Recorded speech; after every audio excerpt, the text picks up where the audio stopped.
Welcome to the Pratama Vinyasa Krama 108 asana sequence of Nityananda Yoga. Before we start the yoga session, we request all the male bodies to please remove your upper cloth, for yoga is a ritual, and male bodies remove the upper cloth for any Hindu ritual. All the female bodies, please tie up your hair, and we request all the participants to please wear a black dress, apply vibhuti on your forehead. If you are a male body, apply it on the 16 places over your body. Apply kumkum and any aushadha from the Supreme Pontiff of Hinduism you have available. Wear your Rudraksha mala, the abharanam, to intensify the energy which you can hold throughout the yoga practice. Also, make sure to keep a Shri Yantra, which is a sacred mandala, in your room where you practice the yoga. If you don't have a Shri Yantra available, don't worry, we are projecting it in the background of our acharyas. Now settle down on your yoga mat and get ready for the ritual of yoga. Sit straight with your head, neck and spine in a straight line. Join your hands in Namaskara Mudra in front of your heart center. Close your eyes. Visualize Swamiji in your inner space as we chant the Sadguru Vandanam. Nityanandam Paramasukadam Kevalam Jnanamurtim Dvandvatitam Gaganasadrasham Tattvamasyaadilaksham Ekam Nityam Vimalamachalam Sarvadhi Sakshibhutam Bhavatitam Trigunarahitam Sadgurum Tam Namami. Next, we are going to chant the Shiva Mula mantra. Om Ham Haum Shivaya Namaha 11 times. Please follow along internally. Om Ham Haum Shivaya Namaha. Om Ham Haum Shivaya Namaha. Om Ham Haum Shivaya Namaha. Om Ham Haum Shivaya Namaha. Om Ham Haum Shivaya Namaha. Om Ham Haum Shivaya Namaha. Om Ham Haum Shivaya Namaha. Om Ham Haum Shivaya Namaha. Om Ham Haum Shivaya Namaha. Om Ham Haum Shivaya Namaha. Om Ham Haum Shivaya Namaha. We will be performing the Tadvachamanam, the ritualistic cleansing. Now keep your hand, the right hand, in the shape of a cow's ear in the Gokarana Mudra, as our acharyas are demonstrating. Then take an udani of water, pour it into your right palm. We're going to chant a mantra thrice. Each time, sip the water from the bottom of your palm whenever the word Swadha is chanted. Om Atmatattvam Shodhayami Swadham. Take another udani of water. Om Vidyatattvam Shodhayami Swadham. Pour another udani of water into your palm. Om Shivadattvam Shodhayami Swadham. Now wash your right hand with the water from the Panchapatram and wipe your lips twice with the bottom of your thumb as we chant. Om Ham Hridayaya Namaha. Now wash your hand again. With the index, middle and ring fingers joined together, touch above the upper lip and below the lower lip. Wash your hand again. With the index fingers and thumbs joined together, touch the right nostril, the left nostril. And with the ring finger and thumb joined together, touch the right eye, left eye, and the right ear and the left ear. Wash your hand again. With the little finger and thumb joined together, touch the navel, the right chest and the left chest.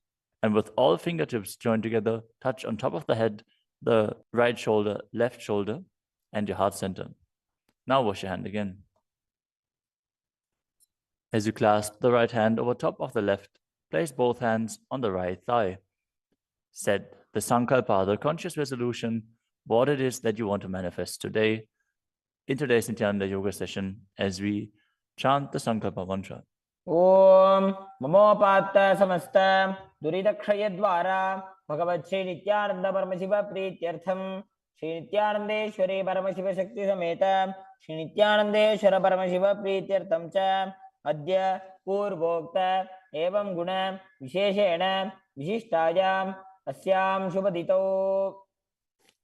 पूर्ण आरोग्य युक्त दृढ़गात्र यौगिक शरीर सिद्ध्यर्थम परमशिव शक्ति आविष्करणार्थम नित्यानंद योगाभ्यासम करिष्ये. Now wash your hand once more as we chant. Om अपौपस्पृश्य. Keep your Panchapatram and Udani out of harm's way as we are getting ready to start the yoga.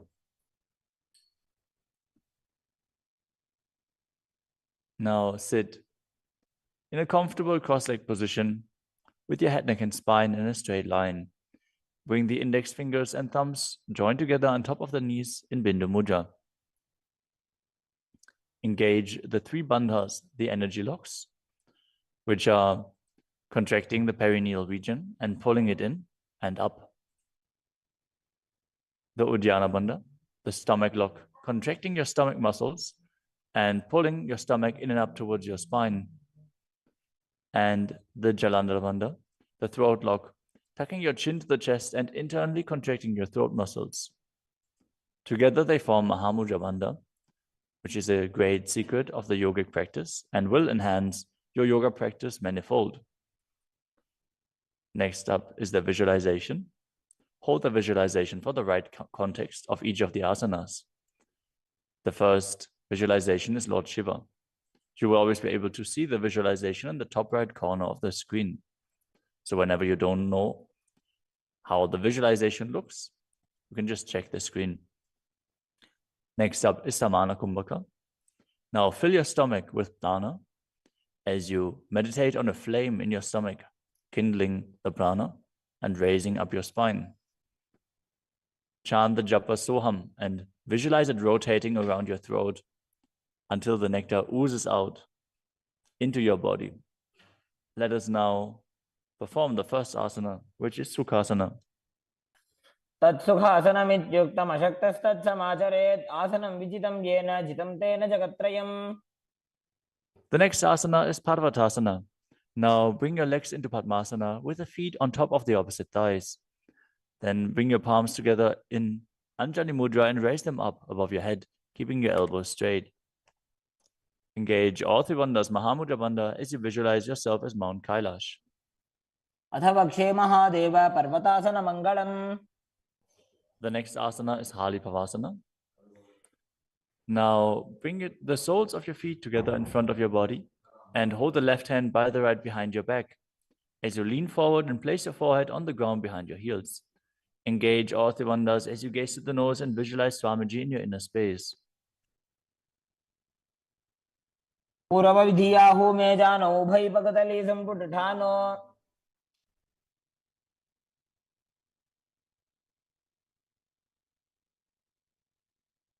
The next asana is Nagi Pavasana. Now keep the soles of your feet together and stretch your hands out in front of the feet, cupping your palms, placing them down on the ground as you place your forehead on the ground behind your heels. Engage all three bandhas and gaze to the tip of your nose, visualizing yourself as a snake. पूर्वविधि पर्यागाने नीचौ वेकहुनि फनास्यो लगाई.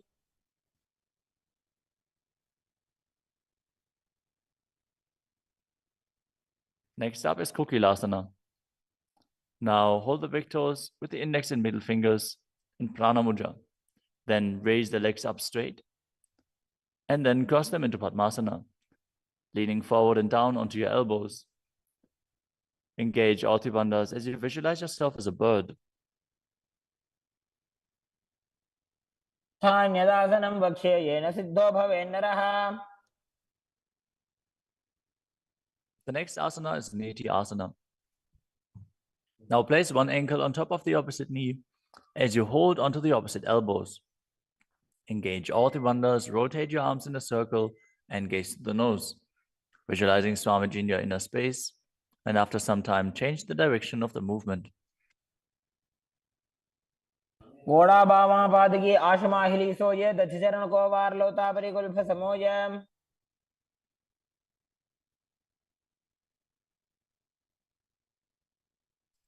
The next asana is Gajasana. Now press your hands onto the ground, lifting your hips up high. Lower your head, then your chest, scooping the body forward and down again and again as you visualize yourself as an elephant. And perform Uddiyana Bandha the stomach lock, and Mula Bandha, the root lock, as you do so. युज्यं पादाग्रे भूमौ कृत्वा लम्बी भूया मस्तकाग्रे निधाय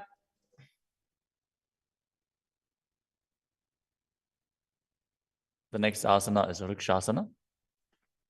From the same position, alternate pressing the heel of one foot into the ground while lifting the other heel up. Visualize yourself as a bear as you keep Uddiyana Bandha and Mula Bandha engaged. एकैकं पादमाकुञ्च्य गजासनं कुर्यात् वृक्षासनं भवति. The next asana is Vaishyasana.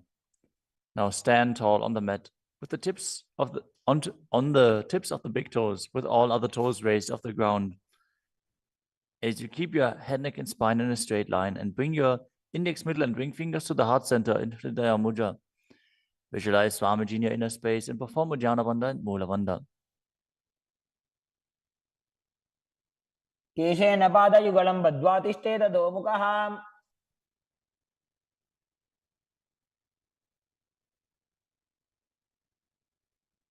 Next up is the Urdhva Janukarana. Stand with your heels touching, toes facing outwards at a 45-degree angle, and the knees bent in Adimandi. Now, bring both hands to the chest with the elbows parallel to the ground. Then lift one knee up towards the center of your body, followed along with the respective hand as you make circular motions on both sides again and again.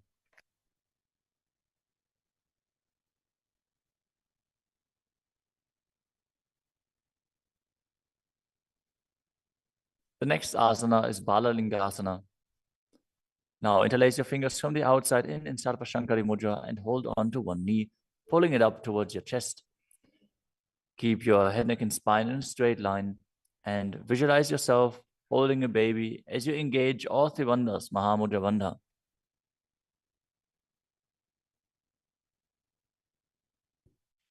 एकं जानूरसि आलिङ्ग्य स्थातव्यं बाललिङ्गनं भवति. You move on to Padapidanasana. Now take the foot and pull it behind towards your buttocks. Hold it with both hands. Be straight. Engage all three bandhas as you visualize Swamiji in your inner space. त्वैकस्मिन् पादतले कराभ्यां वेष्टयेत्तनुम्. The next asana is Natarajasana. Standing on one leg, hold on to one foot and extend it backwards as you lean forward and stretch your arm out in front in Bindu Mudra with the index finger and thumb touching as you visualize yourself dancing as Lord Nataraja and perform the Mula Bandha. उत्तानपादं क्रौञ्चं च मरीचिं वीरभद्रकम्. Now stand on the other leg and repeat Balalingasana on the other side, pulling the knee up towards your chest and visualize yourself caressing a baby. एकं जानूरसि आलिङ्ग्य स्थातव्यं बाललिङ्गनं भवति. Now repeat Padapidanasana on the other side. Pull the other foot towards your buttocks and visualize Swamiji in your inner space, engaging all three bandhas. स्थित्वैकस्मिन् पादतले कराभ्यां वेष्टयेत्तनुम्. Now repeat Natarajasana on the other side, visualizing yourself as Lord Nataraja. पादं क्रौञ्चं च मरीचिं वीरभद्रकम्.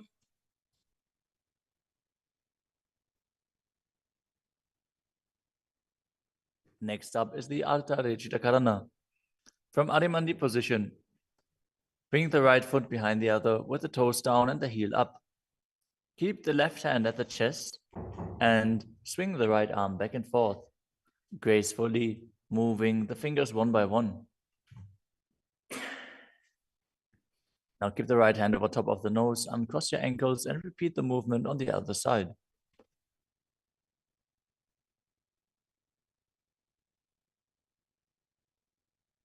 Next up is the skeleton dance. Now visualize yourself as a skeleton as you shake your body intensely.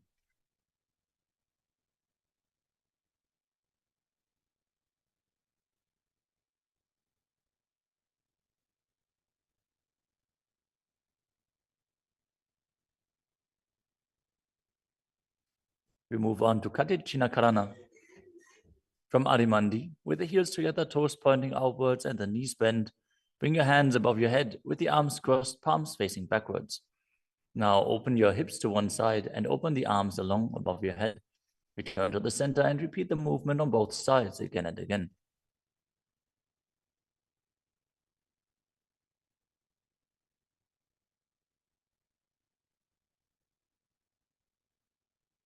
The next asana is Tadasana. Now stand tall on the tips of the big toes as you raise your hands up above your head, beside your ears. Engage all three bandhas. Visualize yourself as a palm tree as you internally chant the new japa Shivoham. महामुद्राबद्ध कोनो ताड़ासन विभेदकान. Next up is Uttanasana. From a standing position, lean forward and down, bringing your hands flat to the ground. Take precaution in the case that you are a pregnant woman, for pregnant women shouldn't perform any of the forward bends. Now engage all three bandhas and bring your forehead towards the knees as you visualize Swamiji in your inner space.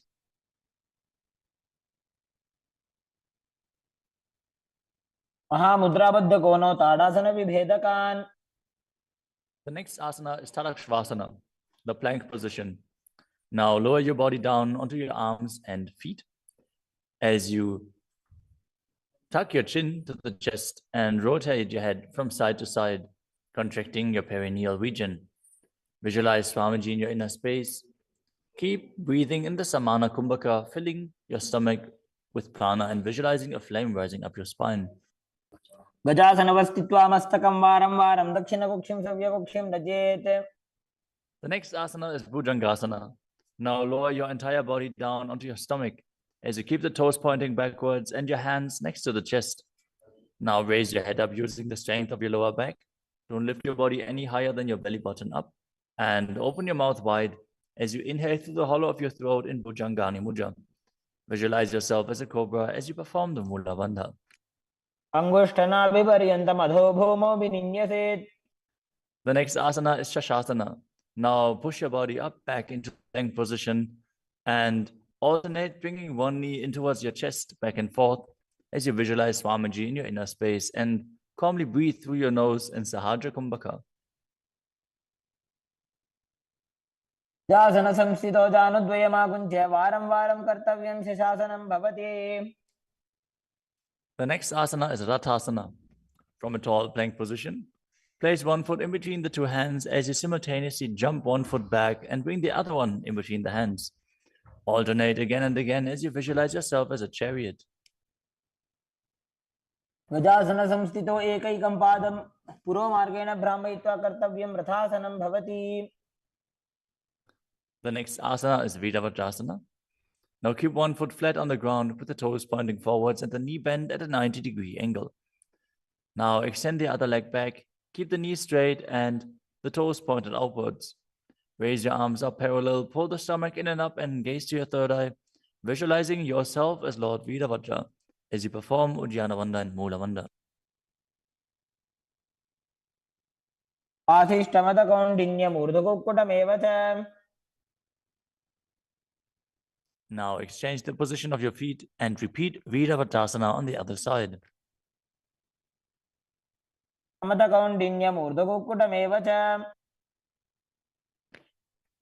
The next asana is Vrikshasana, the tree posture. Now stand and bring one foot to the inner thigh as you bring your palms together in Anjali Mudra and raise them up above your head. Keep your elbows straight as you gaze forward and visualize yourself as a tree.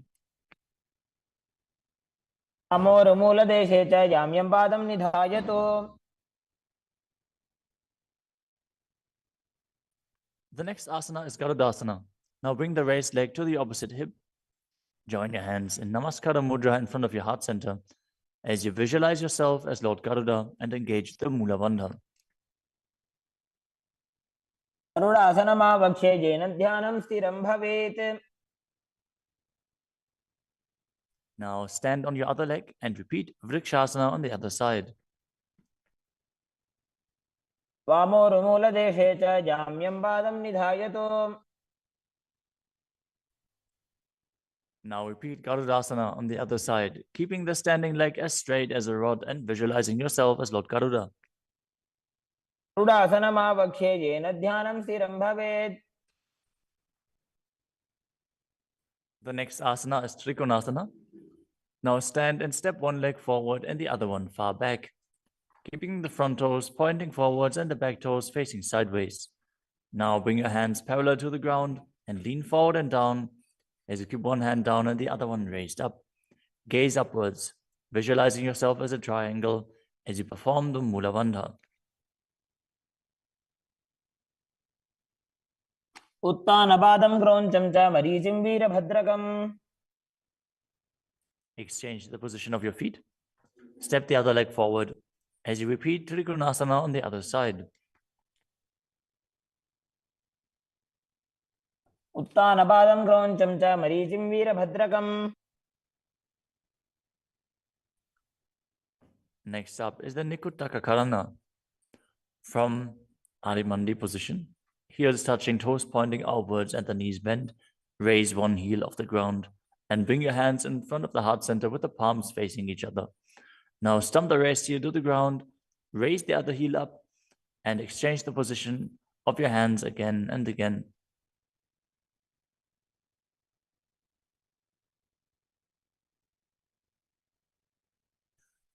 The next asana is Angushtasana. Now lower your body down onto the tips of your toes, placing the perineum on the back of your heels. Raise your knees off the ground and keep them together as you join your palms in front of your heart center in Namaskara Mudra. Visualize Swamiji in your inner space as you breathe in Brahmari Kumbhaka, buzzing like a bee on the inhalation and exhalation as you perform the Mula Bandha and internally chant the new japa Sadashivoham. बन्धासनमित्याहुः गोरक्षासनमेव च। The next asana is Saurasana. From the tips of the toes, extend one leg straight out with the heel down and the toes up. Keep your fingers down on the ground by the sides with the palms facing forward in Vara Mudra. Visualize Swamiji in your inner space as you perform the Mula Bandha. प्रसार्य एकं पादतलं संस्थाप्य त्वेकपादकम्। The next asana is Vidunanasana.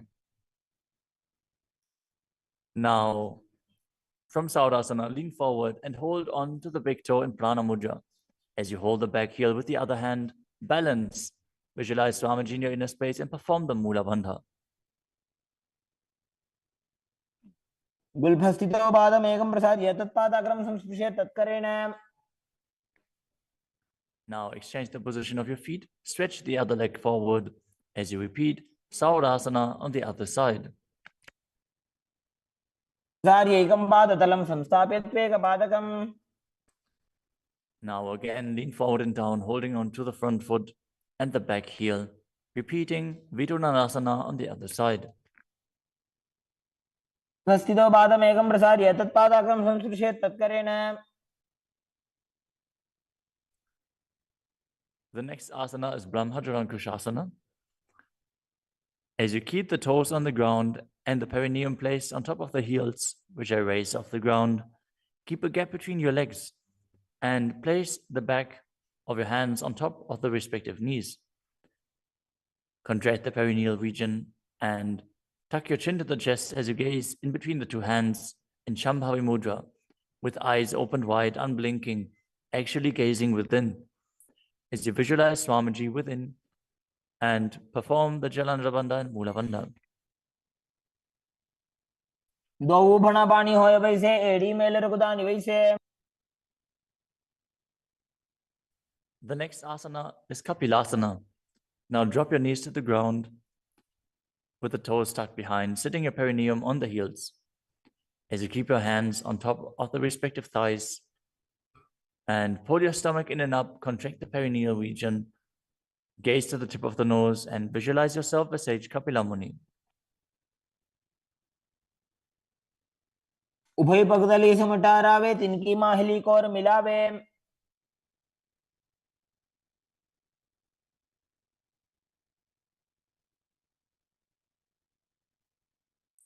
The next asana is Bhadragodakasana.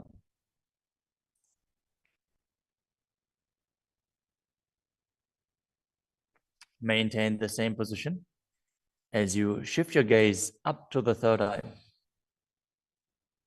Visualize Swamiji in your inner space as you buzz like a bee in Brahmari Kumbhaka.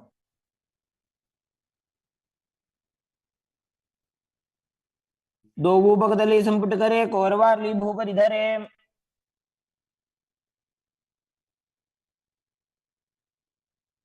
The next asana is Suryasana. Now sit with your toes tucked, perineum placed on top of the raised heels. As you bring your thumbs and little fingers together in Padma Mudra, opening up the palms resembling a lotus flower. Now raise your hands up above your head as you gaze up in between the gap between the palms, visualizing yourself as Lord Surya.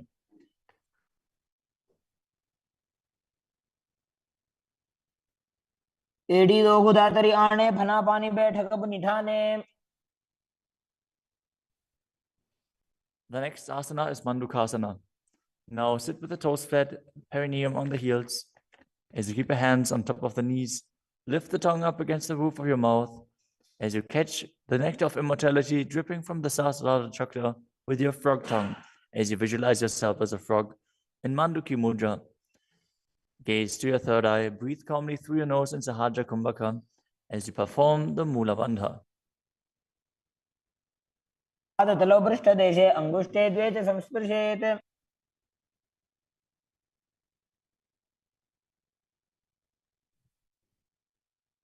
The next asana is Uttana Mandukasana. Maintain the same sitting posture, but bring your hands behind your back, holding onto the opposite shoulders.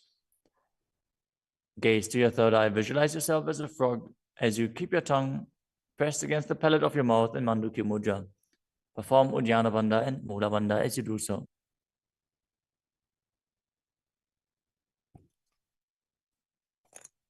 मंडूकासन मध्यस्थं कुर्पराभ्यां धृतं शिरः. The next asana is Simhasana. Now cross your ankles and sit on your feet. As you keep the knees wide, fingers spread on top of the knees, open your mouth wide, stick out your tongue and exhale forcefully as you gaze at the tip of your nose and visualize yourself as a lion.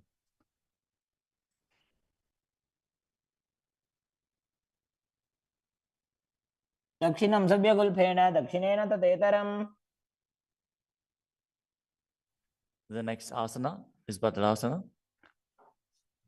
Now sit with your heels under the perineum, the knees open wide, then cross your hands behind your back and hold onto the big toes in Prana Mudra. As you gaze at the tip of your nose, visualize Swamiji in your inner space and return to buzzing like a bee in Brahmari Kumbhaka. गुल्फौ च वृषणस्याधो व्युत्क्रमेण समाहितः. The next asana is Kakapusandhi Asana. Now squat and keep the feet flat on the ground as you keep your knees open wide and bring your arms in and around the raised knees. Interlace your fingers behind your back if you can.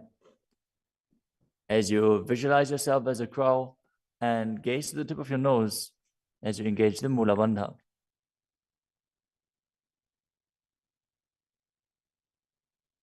तमे वेशक उगठाने दो गोहा तपगमी च आने. The next asana is Kanipavasana. Now keep the palms on the floor, shoulder width apart. Bring your knees onto the back of your arms towards your armpits. Lean forward, raise your feet off the ground as you visualize Swamiji in your inner space and balance on your arms. को गुण आशी दुष्टता होई तो आछी होई. The next asana is Kapali Asana. Now place your hands on the ground, shoulder width apart. Bring the top of your head onto the ground. Please take precautions if you have any neck injuries or high blood pressure. Any of the inverted postures. Now bring your knees onto the elbows, your hips over the shoulders, and straighten your legs up as you gaze to the nose and visualize Swamiji in your inner space. Isha धरती टेकी पग दो वो मिलीवा ऊंचा कुकरे.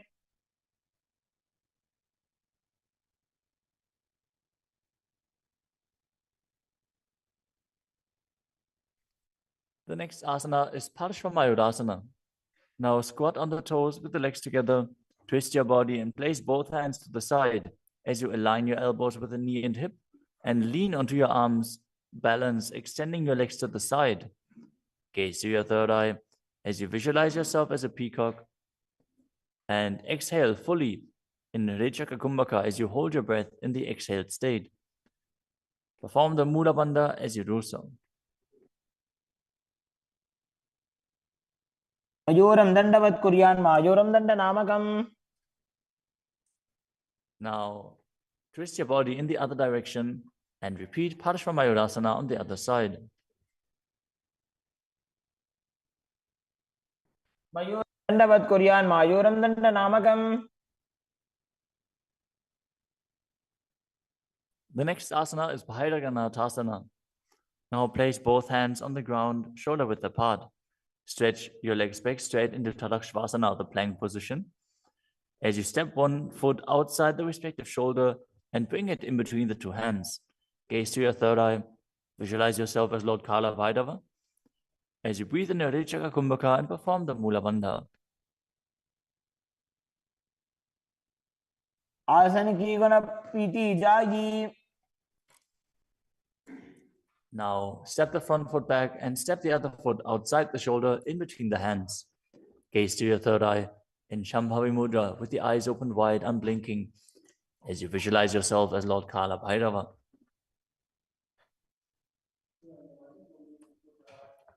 आसन को गुण पीती जाई. The next asana is Unmukha Pitasana. From Tadakshvasana, the plank position, bring your forearms down on the ground as you walk your feet forward, raising your hips. Lift your chest and head up and gaze to your third eye, visualizing Swamiji in your inner space.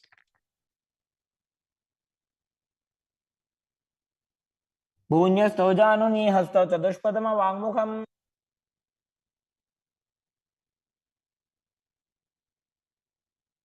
The next asana is Vashishthasana. From Tadakshvasana, rotate your body onto one hand and raise the opposite hand up. Keep the balancing hand directly beneath your shoulder as you raise your hips and gaze up towards the sky, visualizing yourself as Sage Vashishta as you perform the Mula Bandha. ऊर्ध्वकुक्कुटवासिष्ठ मरीचिहलमत्स्यकम्. Now twist your body in the other direction. Balance on the other hand as you repeat Vashishthasana.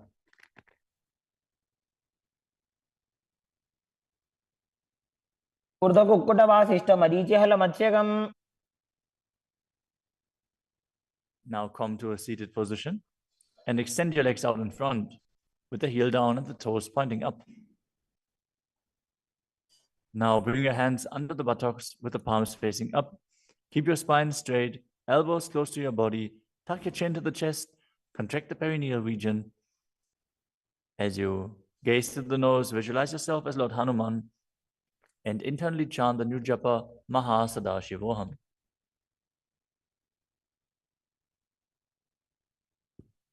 दो Booker की उभय हथेली कोरवार ली मैले भेली.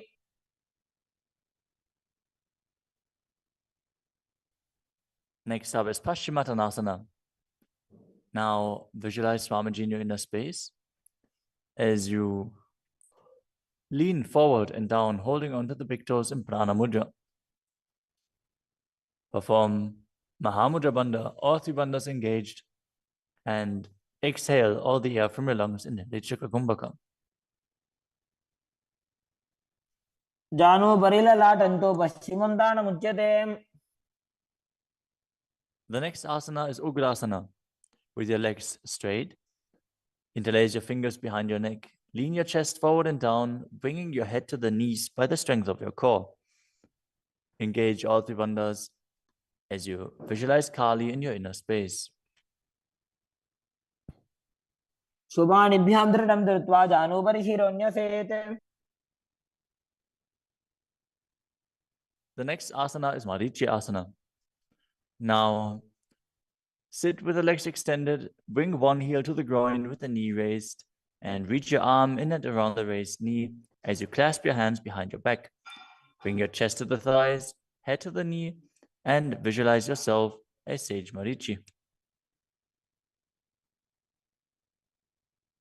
उत्तानपादं क्रौञ्चं च मरीचिं वीरभद्रकम्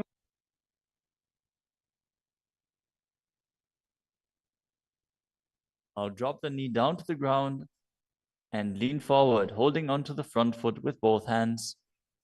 As you exhale all the air from your lungs, gaze to the nose, visualize Swamiji, and perform Mahamudra Bandha in Mahamudrasana. मुद्रां प्रवक्ष्यामि तन्त्रेऽस्मिन् मम वल्लभे. Now extend the other leg out. Bring the other heel towards the perineum with the knee raised. As you lean forward and interlace your fingers behind your back, in Marichi Asana on the other side. उत्तानपादं क्रौञ्चं च मरीचिं वीरभद्रकम्.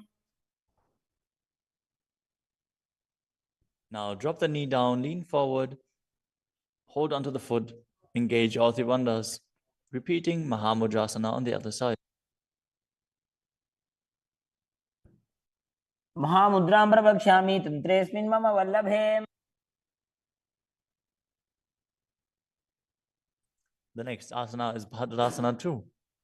As you sit and bring the soles of the feet together with your heels close to the perineum, keep your knees wide, hold your feet firmly with both hands, and maintain a straight spine as you gaze to the nose and visualize Swamiji in your inner space. कुल्भौ तु वृषणस्यादः सीवन्त्याः पार्श्वयोः क्षिपेत्.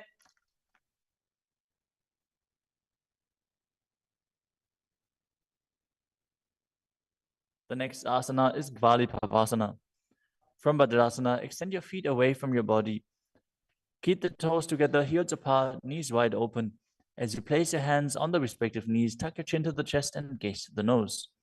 Visualize Swamiji in your inner space. Perform the Jalandhara Bandha and Mula Bandha. पूर्वचरपट चौक कखियो सोजी वाही विधियो की जे सोई. The next asana is Joni Asana. Now sit, keep the soles of the feet together and the heels close to your perineum as you visualize the Yoni Mandala, which is projected on the screen. Now hold the soles of the feet as you lean forward and down and bring the forehead to the feet as you gaze to the nose and perform the Mula Bandha. दोवो भगतली संपुट करे एड़ी मेड़ के ढिंग धरे.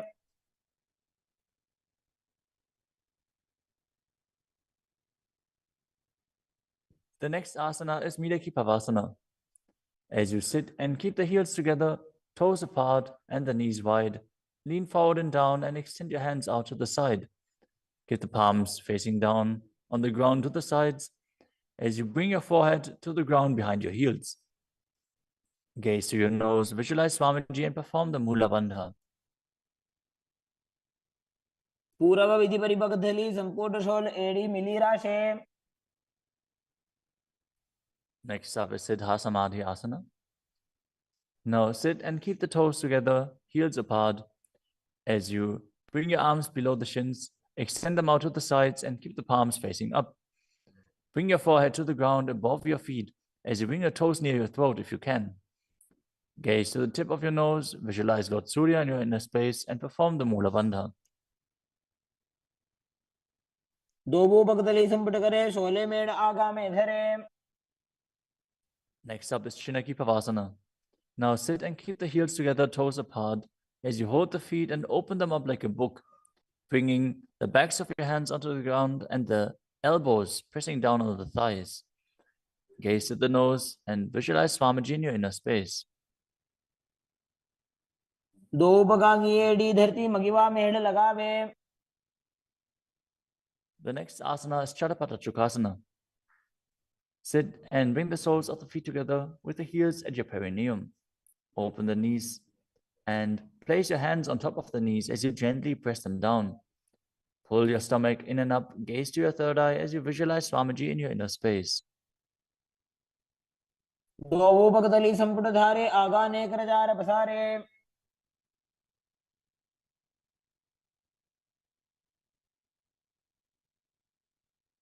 The next asana is Bhairavasana. Now sit and bring the soles of the feet together with your knees open wide. Lift the heels up and bring the toes down onto the ground.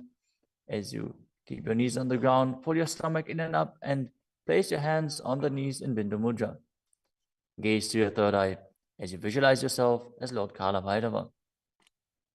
उल्भव संपीड्य जान्योन्यं व्युत्क्रमेणोत्थितं शनैः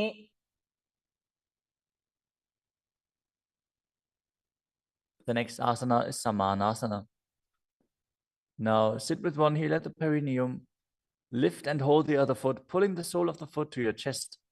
Gaze to your third eye as you perform the Mula Bandha and visualize Swamiji in your inner space. समानासनमावक्षे सिद्धमन्त्रादिसाधनात्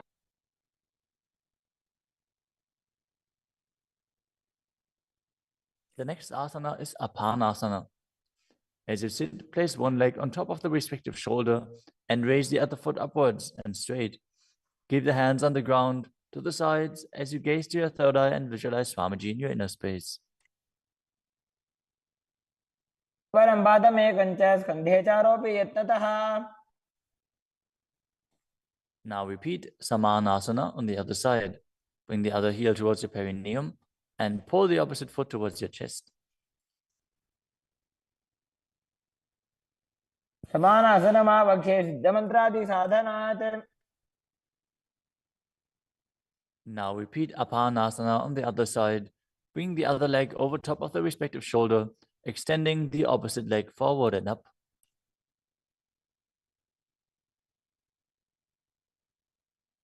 परं पादमेकं च स्कन्धे चारोऽपि यत्नतः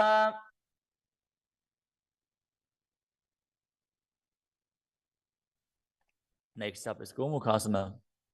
Now sit and cross one leg over the other, aligning the knees at the center of your body with the feet by the opposite hips. Place both hands on top of the stacked knees as you gaze to the nose, visualize the face of a cow, and perform the Mula Bandha. Start breathing in Siddhkari Kumbhaka, pressing your tongue against the palate of your mouth without touching the teeth and hissing through your teeth while inhaling. Internally chant the new japa Om Nityanandoham. सव्ये दक्षिणगुल्फं तु पृष्ठपार्श्वे नियोजयेत् The next asana is Anasuyasana. Now maintain the same posture. Hold on to the big toes of the feet in Prana Mudra as you gaze to the tip of your nose and visualize yourself as a Rishika Anasuya. Engage Uddiyana Bandha and Mula Bandha. दक्षिण कोडो नीचो ठाने वावोता के ऊपर आने Maintain the same position. Interlace your fingers behind your back and lean forward and down as you bring your chin over the knees, the nose towards the ground, and visualize yourself as Rishika Anasuya in Anasuyasana too.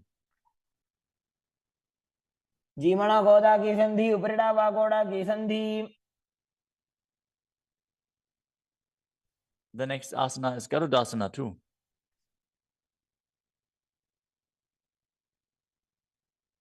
Now sit on the ground with one heel pressed against the perineum. As you keep the opposite foot flat on the ground with the knee raised to your chest. Keep the hands on the respective knee. As you visualize yourself as Lord Garuda, gaze to the nose and perform the Mula Bandha. दावोपगमोडी एडी माहिलो गुल्फ मूलद्वार नीचैदे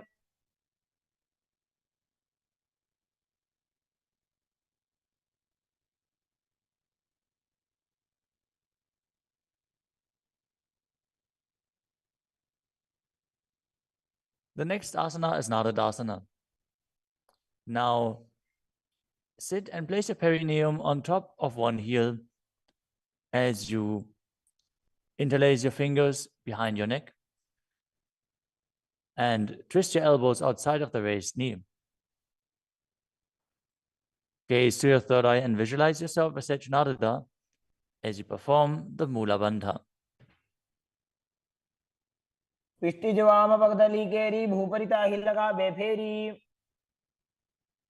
Next up is Matsya Pitakasana. Now place one foot on top of the opposite thigh. Wrap the respective arm around the knee, holding onto the opposite shin as you hold the big toes with the other hand in Prana Mudra. Visualize yourself as Matsya, the fish avatar of Lord Vishnu, as you perform the Mula Bandha.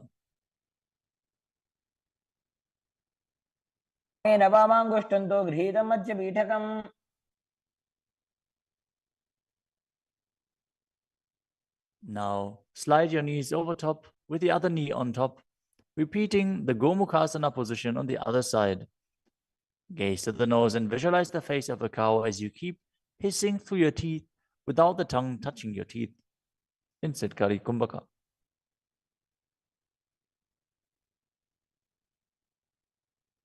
सव्ये दक्षिणगुल्फं तु पृष्ठपार्श्वे नियोजयेत्.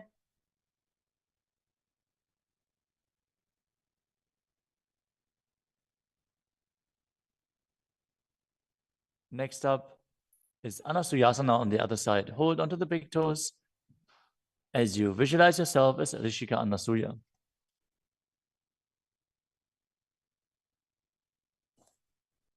दक्षिण कोड़ो नीचे उठाने wow तागे ऊपर आने.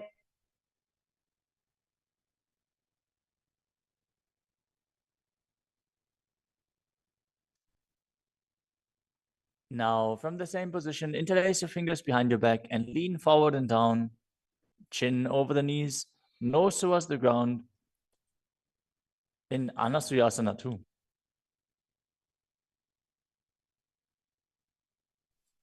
जीमणा गोदा की संधि उपरिड़ा वा गोड़ा की संधि.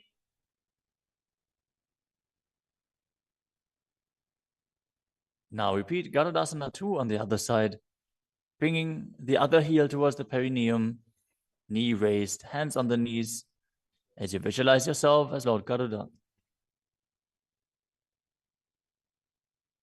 डावो पगमोड़ी एड़ी माहिलो गुल्फ मूल द्वार नीचे दे. Next up is Narudasana on the other side. Raise the perineum onto the heel, interlace your fingers behind your neck, and twist your elbows outside of the raised knee, visualizing yourself as Sage Narada. पिष्टिजवाम पगदली केरी भूपरिता हिलगा वे फेरी.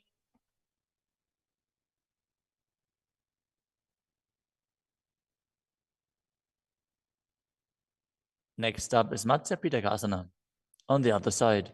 Now place the other foot on top of the opposite thigh. Hold on to the shin and the big toe of that foot as you visualize Matsya, the fish avatar of Vishnu.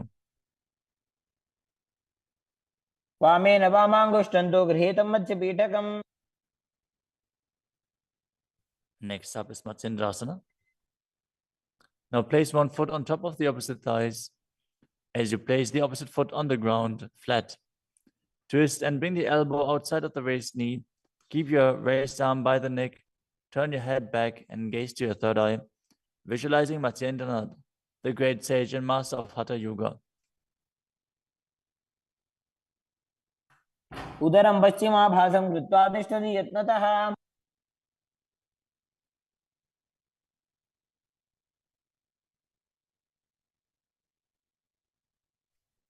The next asana is Kubhasana.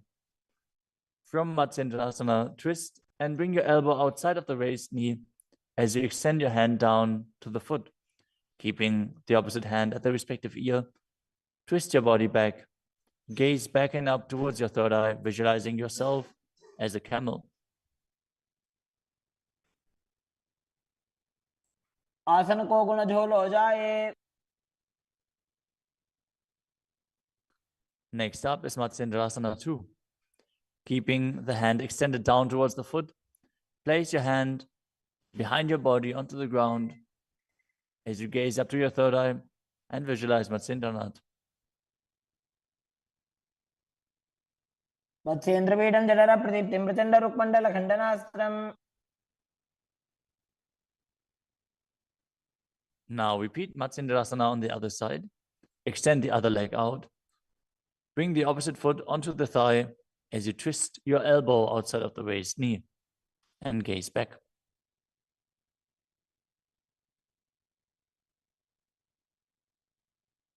उदरं पश्चिमाभासं कृत्वा तिष्ठति यत्ततः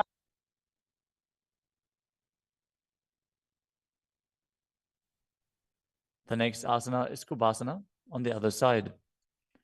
Now hold on to the front big toe in Prana Mudra as you keep the other hand towards the respective ear, gazing back and up towards your third eye and visualizing yourself as a camel. आसन को गुण झोलो जाए. The hand to the ground behind you. Twist your body even further as you visualize Matsyendranath in Matsyendrasana too.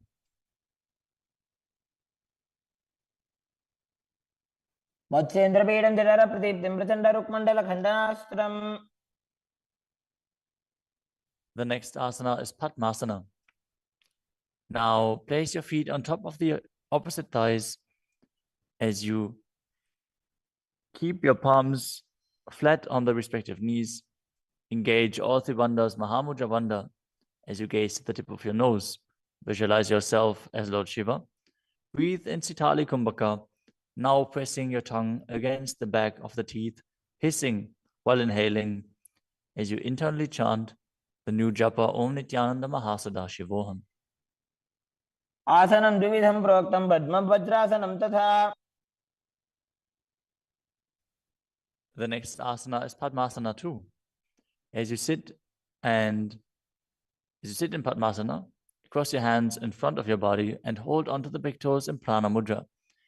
Gaze to the nose, visualize yourself as Goddess Parvati, the consort of Shiva, as you perform the Mula Bandha. अनुचरणं कृत्वा ऊरू संस्थो प्रयत्नतः. The next asana is Kukutasana. Now sitting in Padmasana, place your hands on the ground between the two thighs as you lift your body up off the ground. Visualize yourself as a rooster as you breathe calmly in Sahajra Kumbhaka and perform the Mula Bandha. पद्मासनं सुसंस्थाप्य नान्बोरोरन्तरे करौ.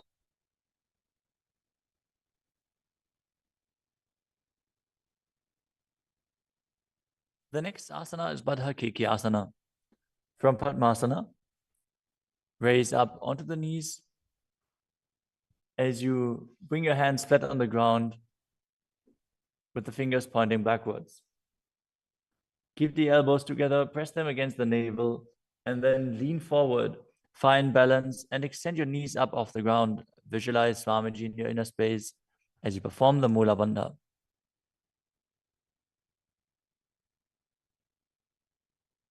धरामवष्टभ्य करद्वयेन तत्कोर्परि स्थापितानाभिपार्श्वः.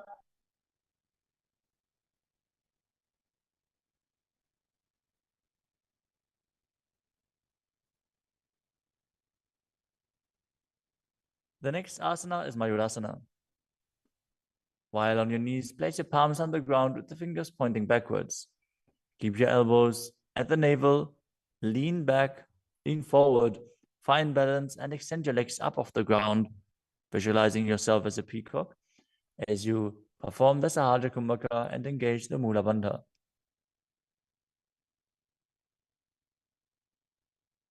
अथ वक्षे Mahadev मयूरासनमुत्तमम्.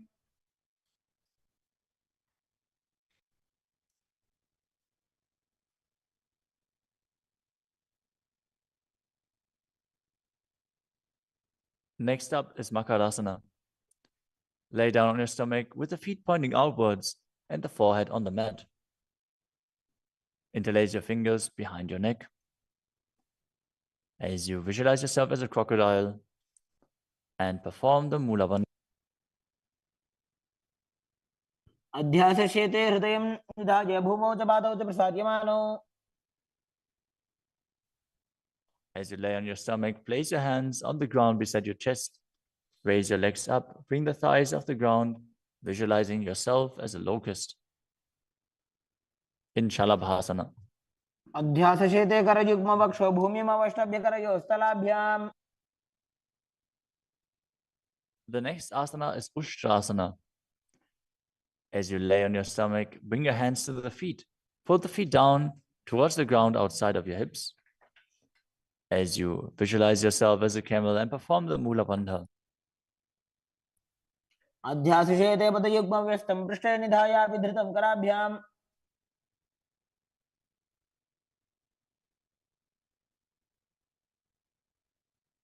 The next asana is Dhanurasana.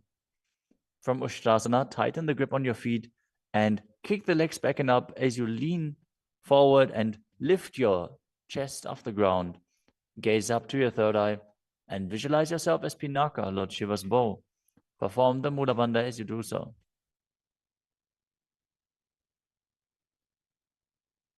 त्रिसार्यपादौ भुविदण्डरूपौ करौते पृष्ठे धृतपादयुग्मम्. The next asana is Bhagasana. Now come to a kneeling position with your feet flat on the ground, sitting in between the two heels. Place your hands on top of the knees. Visualize Swamiji in your inner space. Breathe calmly through your nose in Sahasrara Kumbhaka. As you gaze to your third eye, contract the perineal region in Mula Bandha and internally chant Om Nityananda Paramashivoham. उल्टा मोड़ी पाओ तो वैसे बहुरो जुगते करे कैसे. The next asana is Gohi Asana. From the kneeling position, place your elbows on the ground, shoulder width apart. As you interlace your fingers, bring your head towards the ground and hold it with your hands. Now raise your hips up. Walk your feet forward until your hips align with your shoulders. And then raise your legs up off the ground and pull the knees close to your chest. Try to touch your chin with the knees as you roll your body up in the inverted posture. Gaze to the nose and visualize Swamiji in your inner space. दो हाथ की कहुनी जोई पुनिह कलाजी जाने दोई. Now, from Gohi Asana, extend your legs up straight into Shirshasana. Gaze to the nose and visualize Swamiji in your inner space as you perform the Mula Bandha. विपरीतं मण्डलं च द्विधैव विदितं हिनः. Gently lower your body down and come to a seated posture.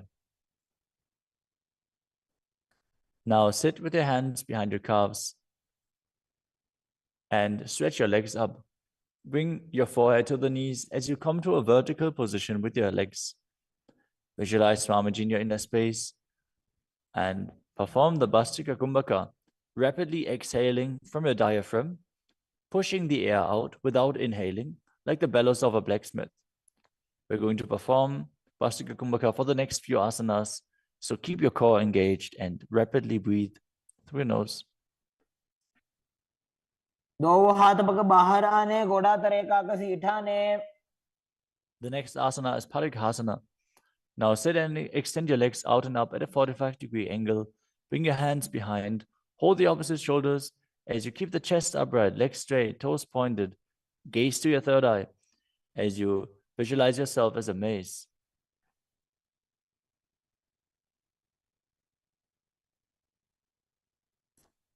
उत्तानशयनं कृत्वा पादौ मिलित्वा प्रसार्य. Keep breathing rapidly as you sit and extend your legs out and up at a 45-degree angle. Keep your arms parallel to the ground or bring them down to the ground as you gaze to your third eye and visualize yourself as a boat in Naukasana. तानशयनं कुर्पराभ्यां भूमिमवष्टभ्य. Next up is Rudrasana. Now sit and lift your feet up. Scoop your hands under the heels and pull the feet towards your chest. Keep your spine upright, gaze to the nose as you visualize yourself as Lord Rudra. Perform the Mula Bandha as you do so. पगदली संपूटक हाथस्योपक उचाई. The next asana is Unmukha Pitasana too. Now lay down on your back with the feet flat on the ground, the knees raised up. Bring your palms down to the ground with the fingers just touching the back of your heels. Lift your hips up high. Press the feet into the ground As you tuck your chin to the chest, gaze to the nose, and visualize Swamiji in your inner space. ऊर्ध्वे च जानुनी कृत्वा शवित्वोर्ध्वमुखं तथा उत्थाप्य हस्तौ तिष्ठेत्तु पीठ उन्मुखनामके. Now lower your body down flat onto the ground. Keep the palms facing up next to your hips. As you contract the perineal region and forcefully pull the Kundalini Shakti up along your spine towards your Sahasrara chakra in Shakti Chalan Mudra. Relax. Completely unclutch from any micro movements of the body and mind. As you visualize that your body is dead and the Supreme Pontiff of Hinduism, Swamiji, is liberating you. Internally chant the Mahavakya, Om Nityananda Paramashivoham.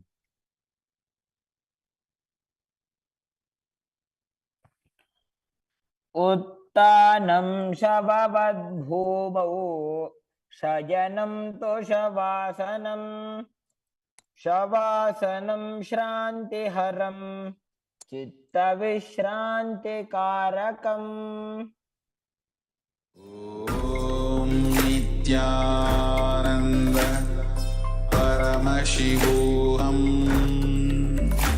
ॐ नित्यानन्द परमशिवोऽहम्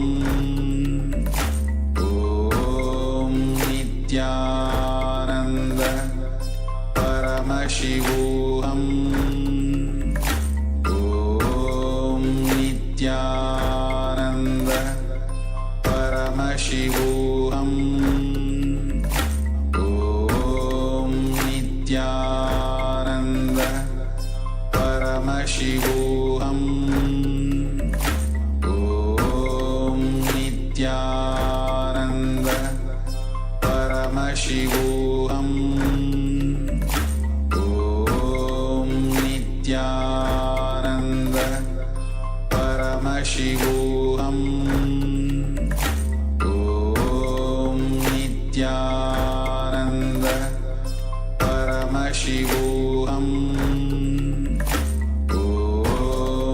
नित्यानन्द परमशिवोऽहम्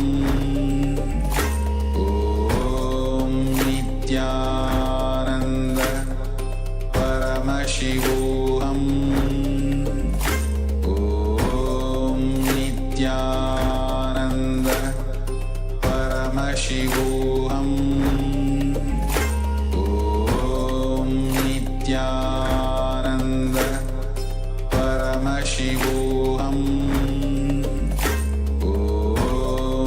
नित्यानन्द परमशिवोऽहम् ॐ नित्यानन्द परमशिवोऽहम् ॐ नित्यानन्द परमशिवोऽहम् ॐ नित्यानन्द परमशिवोऽहम् ॐ नित्यानन्द परमशिवोऽहम् ॐ नित्यानन्द परमशिवोऽहम्. Now slowly return to your physical body. Start to wiggle your fingers and toes, your wrists and your ankles, your elbows and your knees.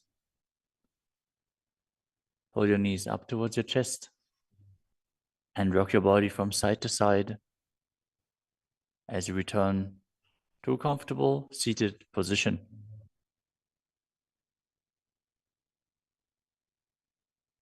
Congratulations! You completed the first 108 asanas of the sequence, which are the Pratama Vinyasa Krama. We are now going to continue the sequence with the next asana, which is Yathasana Nishthasana. Now sit in a posture that brings ease to your physical and mental space. Bring your hands on top of the knees in Bindu Mudra. Visualize Swamiji in your inner space. Breathe in Samana Kumbhaka, filling your stomach with prana and meditating on the flame kindling in your stomach as you perform the Mula Bandha and internally chant the Mahavakya, Om Nityananda Paramashivoham.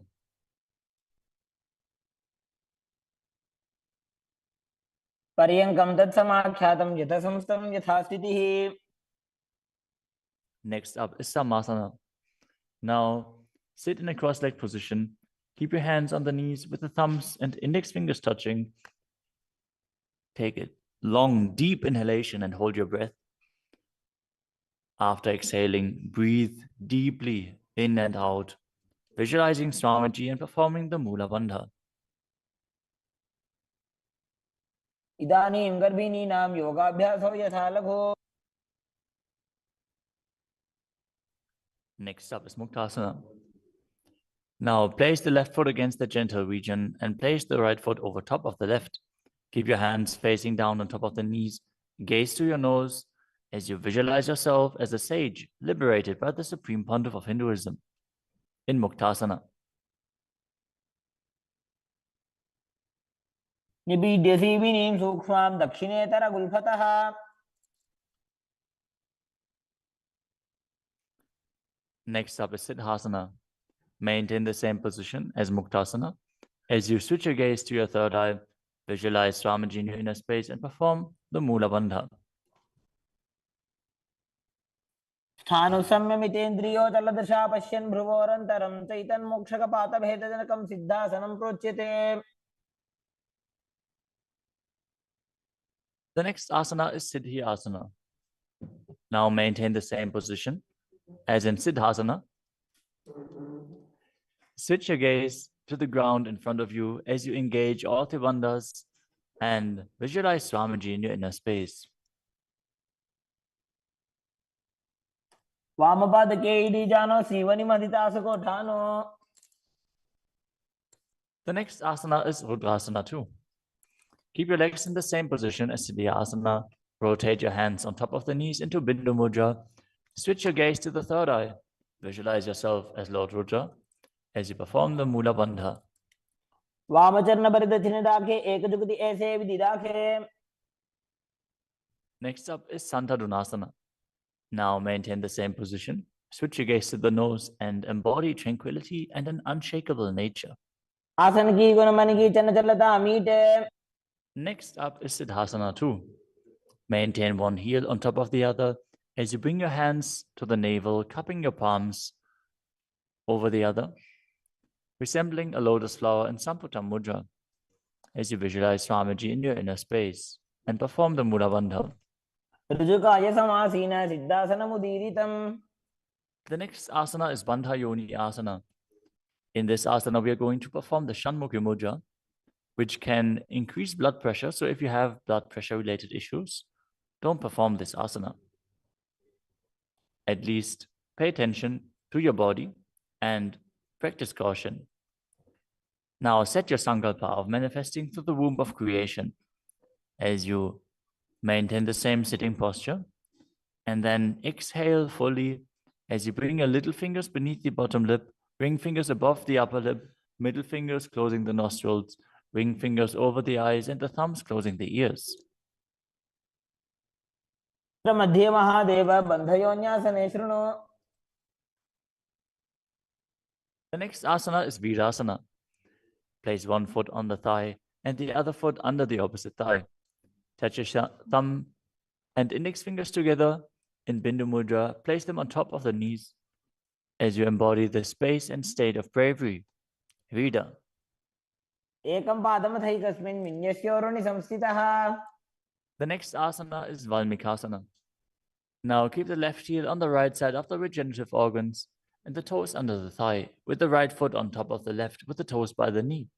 Keep your hands on the knees, thumbs and index fingers touching. Gaze to your third eye and visualize Sage Valmiki, the great poet, sage, and author of Ramayana. डावा पग की पगतली पुनि एड़ी है Zoya. The next asana is Joni Mudrasana. Now keep your legs in the same position. Switch your gaze to the nose as you visualize the Yoni Mandala, which is representing Devi Parashakti and is a representation of the creative energy of the universe. वामपादगी पगदली जाहि माहिली एक और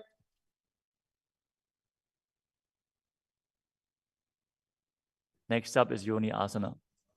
Keep your feet and hands in the same position as you switch your gaze to the third eye and keep visualizing the Yoni Mandala, which is projected on the screen. योन्यासनं पर्वतेन योगं योगफलेनिलम्. The next asana is Bhadrasana 3. As you sit and bring the soles of the feet together, holding them with both hands, bring your knees down towards the ground, gazing to the tip of your nose, visualizing Lord Virata in your inner space as you perform Uddiyana Bandha and Mula Bandha. गुल्भौ च वृषणस्यादः सीवन्त्याः पार्श्वयोः क्षिपेत्.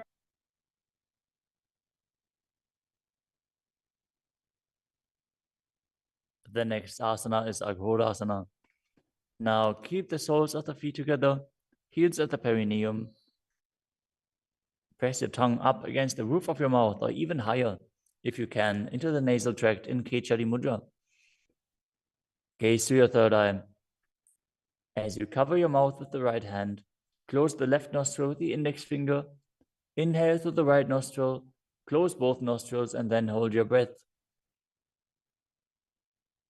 After you exhale through the left nostril, repeat on the other side in Abhyantara Kumbhaka. As you gaze to your third eye, visualize yourself as a Naghori. पूर्वको विश्रिका Choi वाही विदिजो कीजे सोयी. Next up is Kanadi Pavasana. Bring the feet together in front, with the toes together and the heels apart. Place your elbows onto the heels. As you rest your chin on the palms, gaze to the tip of your nose and engage Uddiyana Bandha and Mula Bandha. As you perform Rechaka Kumbhaka, fully exhale and hold your breath in the exhaled state as you visualize yourself as a female elephant drinking water.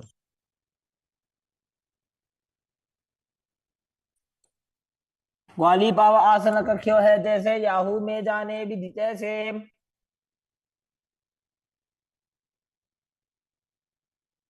Next up is Padasana. Now sit with the knees raised, arms between the thighs and calves, and interlace your fingers as you lift your feet off the mat. Gaze to the nose and visualize Swamiji in your inner space as you perform the Mula Bandha. ततोर्ध्वम्रे च येत् वायुं मृदुनिश्वास संयुतम्. The next asana is Gopi Chandasana. Now interlace your fingers around the feet with the soles together and place the toes at the groove of your throat, the heels on your chest. Tuck your chin onto the hands and gaze to the nose, embodying the state and space of a king as you perform the Mula Bandha. पूरव विधि बगा का अंगूठा कंठ को ऊपर आशे. The next asana is Udadasana. Now sit with the soles of the feet together. Insert your hands underneath the legs as you hold the feet with interlocked fingers. Bring your feet up to the chest. Bring your head down and touch the chin to the soles as you gaze to the tip of the nose and visualize your body free from any defects. दोवो बगदली संपुटटाने उभय हस्त करे उरद हिताने. Next asana is Vishishtasana. From the same position, raise your feet up even higher. Bring your feet in front of your face with the interlocked fingers in front of your forehead. Visualize yourself excelling in everything as you perform the Mula Bandha. दोवो बगदली जोड़ी संपुट करे. The next asana is Bhujasana. From a seated position, lift both legs over top of the respective shoulders as you bring your arms underneath the legs and up, interlacing your fingers around the back of your neck. Visualize yourself as a cobra as you perform the Mula Bandha. शिरासनं त विज्ञेयं कक्षासनं अतः परम्. The next asana is Kalyanasana. Now maintain a seated posture, raise your legs up and bring your elbows under the knees as you wrap your arms around your back with the palms clasped behind. Gaze to the tip of your nose and visualize yourself as a beautiful, auspicious goddess. दोवो हाथ बगों बीच आने तिनको कोड़ा नीचे ठाने. The next asana is Sankatasana. With the left knee on the mat, place the left foot flat on the ground and sit down on the left heel. As you bring the right leg over top of the left, heel close to the hip. Visualize yourself as a swan as you perform the Ujjayi Pranayama, making an ocean-like sound with your mouth as you perform the Mula Bandha. वामपादं चितेर्मूलं सन्न्यस्य धरणीतले. The next asana is Dhenukasana. Now slide the heel outside of the hip. Visualize a cow in your inner space as you keep your hands on top of the knees. Perform Uddiyana Bandha and Mula Bandha. अनुषागीनगरपञ्चडं ऋषिरिन्दगल्यम्नि. The next asana is Machandrasana. Now place the right foot on the left thigh and the left foot on the right knee. Bring the left hand behind your back and hold onto the right thigh. As you place the right hand on the left thigh, twist your body and gaze to your third eye, visualizing Swamiji in your inner space and performing the Mula Bandha. वामजङ्घभरतचिनटाने वामहस्तभिष्टीतिसआने. Next up is Machandrasana 2. From Machandrasana, untwist and hold onto the respective big toes in Prana Mudra. As you lean your forehead down so it touches the ground, as you place your chest down on the heels, visualize Swamiji in your inner space and perform the Mula Bandha. प्रथमजी मनो चरणजुजोयि वामजङ्घपरिराखे सोयि. Now interlace your fingers and place them on the top knee. Engage all three bandhas, Mahamudra Bandha, as you visualize Swamiji, your Guru, in your inner space in Guru Asana. ऊर्मूले इतरपादस्य निष्ठिकापटेशगुल्भं संस्थाप्य. Now again, sit down on the heel, this time on the right foot. As you keep the top of the foot on the ground and interlace your fingers on top of the other knees, visualizing yourself as a swan. वामपादं चितेर्मूलं सन्न्यस्य धरणीतले. Now slide the heel outside the hip. Place both hands on top of the up knee as you visualize a cow in your inner space in Dhenukasana on the other side. अनुषागीनगरपञ्चडं ऋषिरिन्दगल्यम्नि. Next up is Machandrasana on the other side. Bring the left foot on the right thigh and the right foot on the left knee. Twist your body. Keep one arm behind your back and hold on to the opposite thighs as you gaze to the third eye and visualize Swamiji in your inner space. वामजङ्घभरतचिनटाने वामहस्तभिष्टीतिसआने. Next up is Machandrasana 2. Now hold on to the feet as you lean forward and down, bringing your chest towards the heels and your forehead onto the ground. Visualize Swamiji in your inner space.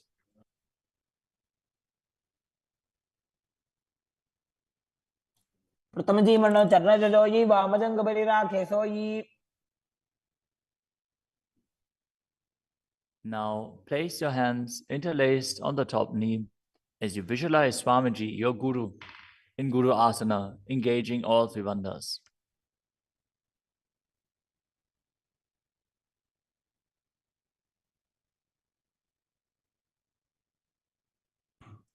प्रथमजी मनो चरणजुजोयि वामजङ्घपरिराखे सोयि. The next asana is Pashasana. Now sit with the feet flat on the ground, knees against your chest, with the hands holding onto the opposite knees. Keep your thighs together, spine straight, the tongue pressed against the roof of your mouth in Kechari Mudra, as you gaze to your third eye and visualize Swamiji in your inner space. पादतले भूमो निधाय जानुनिवृषि निधाय. The next asana is Bodha Shukasana. As you keep the feet flat on the mat, wrap your arms around the legs and hold onto the opposite wrists. Place your chin onto the knees as you gaze to the nose and visualize yourself being in an abode of bliss.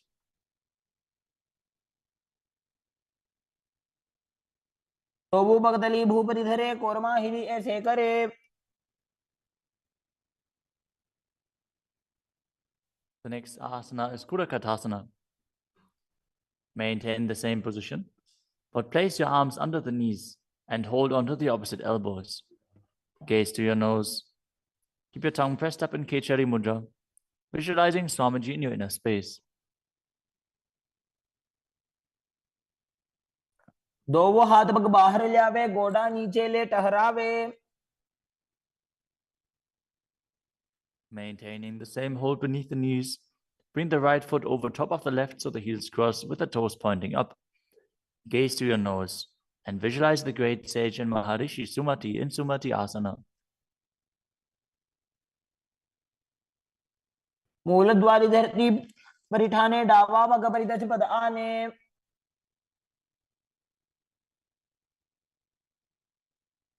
The next asana is Dandasana. Now extend your feet out straight with the arms raised straight above your head. Interlace the fingers with the wrists pointed outwards. As you engage all three bandhas, gaze to the nose. Visualize Swamiji in your inner space. Perform Mahamudra Bandha. इदानीं गर्भिणीनां योगाभ्यासो यथा लघु. The next asana is Arambhasana. Now sit with your legs straight. Hold the big toes in Prana Mudra with index and middle fingers. As you lean your chest forward and down, bring your head to the knees. Inhale through the left nostril and exhale through the right. Perform Nadi Shodhana as you visualize Swamiji in your inner space.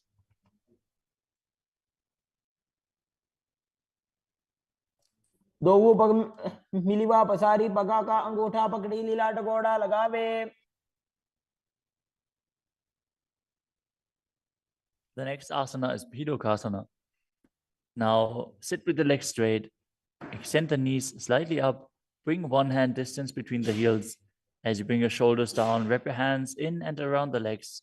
Hold the soles of the feet as you gaze to your third eye and visualize Swamiji in your inner space. प्रथम बैसी, दोवो पाव पसारी, कछुक ऊर्धको गुरडो डारे. The next asana is Jalandhari Pavasana. Now extend both legs out with the heels together. Place your chin on the heels as you insert your hands below the legs. Keep the elbows together on the ground along with your fingers, palms facing up. Gaze to the nose, visualizing Swamiji in your inner space.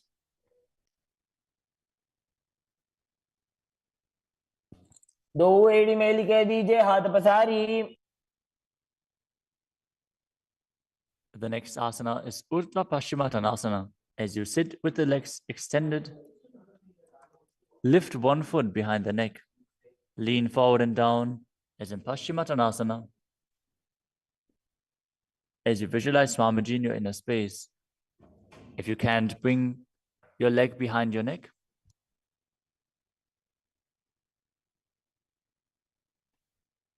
Focus on the prana flowing up from the Muladhara to the Brahmarandha, through the 9 various points within the body, which are the soles of the feet, the regenerative organs, the navel, the heart, the throat, the uvula, the middle of the eyebrows, the forehead, and the Brahmarandha, the crown of the head. Now engage the Mula Bandha as you perform Urdhva Paschimottanasana. पश्चिमतानवत् संस्थितिं कृत्वा एकं पादं ग्रीवायां धृत्वा तिष्ठेत्. The next asana is Anantasana. Now lie on your back, lift the right leg behind the neck. The left hand holds the foot from the top. As you straighten your body, concentrate on the prana moving from Muladhara to Brahmarandha. Gaze to the nose as you visualize yourself as infinite, endless, or eternal, Ananta. उत्तानशयनी एकैकं पायी ग्रीवायां विन्यस्य. The next asana is Ankushasana. From Anantasana, rest on the elbow of the hand holding the foot. Concentrate on the prana flowing up as you gaze to the nose and feel in complete control. उत्तानशयित एकैकं पादं ग्रीवायां विन्यस्य. The next asana is Trishasana. Lie down on the back as you bring your knees to the chest. Encircle your thighs and calves with your arms as you rock your body from side to side, visualizing Swamiji in your inner space. मानसेनं जाननी हृदयवष्टम्भा. Now bring the other leg behind your neck. Repeat Urdhva Paschimottanasana on the other side. Again, if you can't bring your leg behind your neck, just pull it up as high as you can and then lean forward. Hold on to the foot. पश्चिमतारवत् संस्थितिं कृत्वा एकं पादं ग्रीवायां धृत्वा तिष्ठेत्.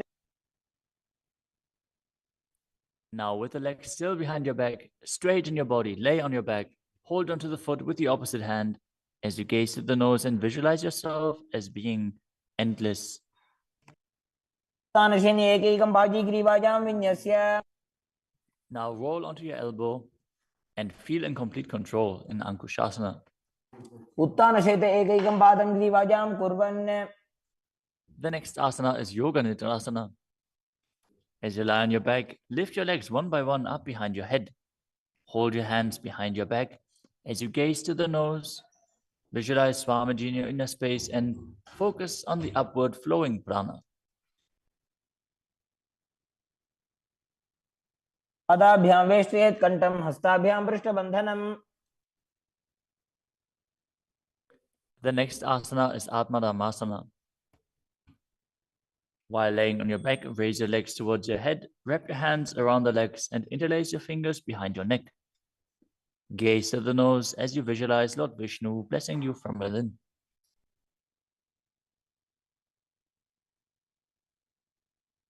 आत्मा राम आसन प्रथम सूधो सोवे. The next asana is Kochikasana. As you lay on your back, bring your knees to the chest with the soles facing up and extend your arms out sideways. Gaze to your third eye as you visualize Swamiji in your inner space.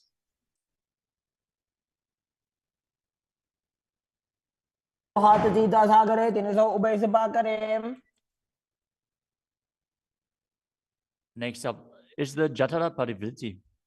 This asana consists of 3 steps. We are going to perform all 3 steps and then repeat them on the other side. Let us first enter a neutral position, which is laying on your back with the knees to your chest and the arms reaching out to the sides at shoulder level. Now, visualize Swamiji in your inner space, perform the Mula Bandha, and focus on the upward flowing prana in Pratyahara Kumbhaka. As you perform the first step, which is bringing one knee to the side onto the ground while extending the other leg down. Now bring both knees bent to the side. Straighten both knees to the side, hold onto the feet, and gaze in the opposite direction. वरिवृत्ति कोक्षिभागे त्रिदाहि परिकीर्तितः. Now come back to the neutral position, arms extended out to the sides and the knees pulled to your chest. As you drop the other knee towards the ground, extending the other leg down. Now bring both knees to the side and extend both knees to the side, gazing in the opposite direction. वरिवृत्ति कोक्षिभागे त्रिदाहि परिकीर्तितः. Next up is the Dvipadapitam. As you lay on your back, bend your knees and place your feet flat on the ground. Hold onto your ankles and lift your hips up, gazing to the nose and visualizing yourself as sturdy as a bridge. As you start breathing in the Mocha Kumbhaka, as you keep the Jalandhara Bandha engaged while exhaling, force the air out through the throat lock gently. This will bring about a state of swooning in the yogi. Perform the Mula Bandha as you do so. प्रतिक्रियायुतं द्वन्द्वपीठः सर्वबलप्रदम्.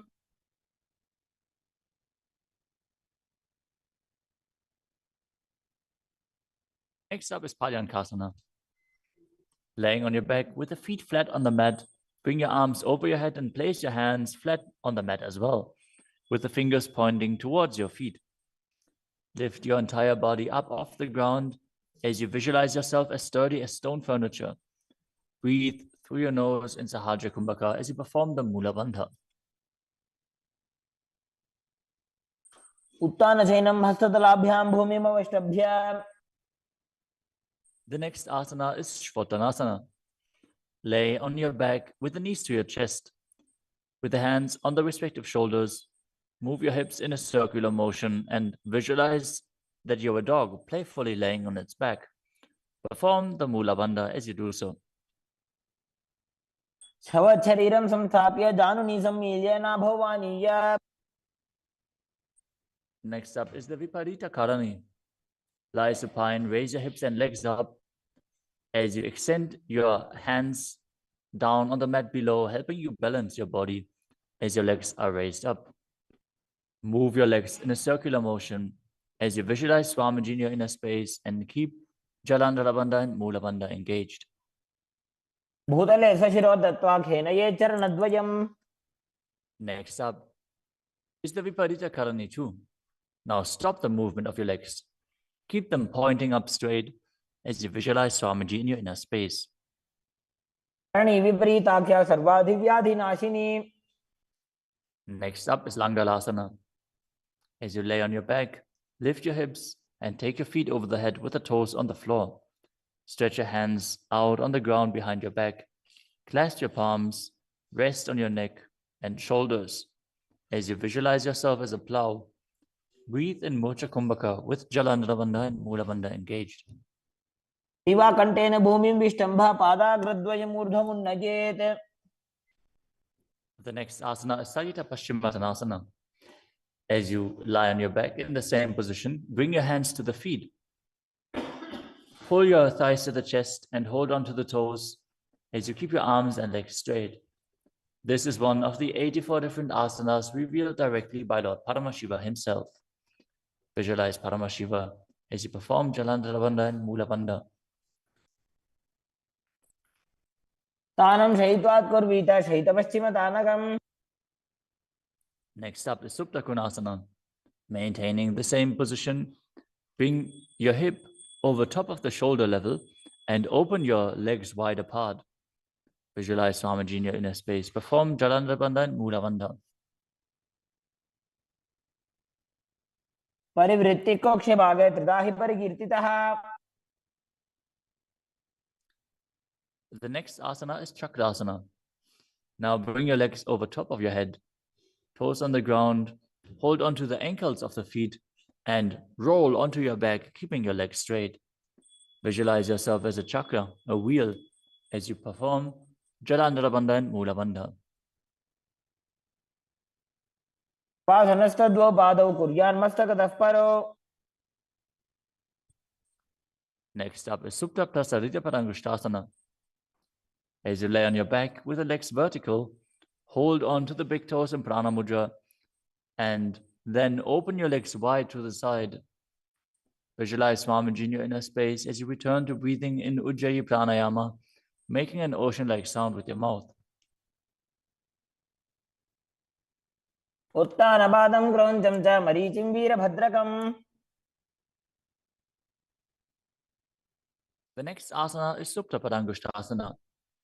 Now, hold onto the big toes and join your feet together above your body, keeping your legs straight and your arms straight as well. Visualize Swamiji in your inner space and perform the Mula Bandha. उत्तानपादं क्रौञ्चं च मरीचिं वीरभद्रकम्. The next asana is Matsyasana. From Supta Parangushtasana, move your legs into Padmasana and lay on your back, holding onto the opposite elbows over your head. Gaze to the nose and visualize Matsya, the fish avatar of Vishnu. Matsyasana. मुक्तपद्मासनं कृत्वा उत्तानशैलं चरेत्. The next asana is Padasharamasana. Laying on your back with the legs in Padmasana, place the backside of the right hand onto the left palm. Gaze to the nose and visualize Rama in your inner space as you perform the Mula Bandha. प्रथमकरे पद्मासन आचे सूदो सोवे भूपरिपाचे. The next asana is Sarvangasana. While laying on your back, legs in Padmasana, lift your hips and legs up. Bring your hands to the hips, supporting you with the elbows on the floor. As you tuck your chin to the chest in Jalandhara Bandha, contract the perineal region in Mula Bandha. Gaze to the nose and visualize Swamiji in your inner space.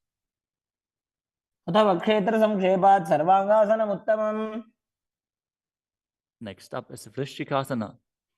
As you lay on your back, one foot on the opposite thigh, lift the other knee towards your head, extend both arms up above your head, and hook the fingers forward, gazing to your third eye and visualizing yourself as a scorpion.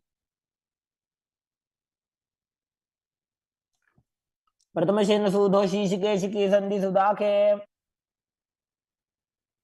Now exchange the position of your feet. Repeat Vrishchikasana on the other side.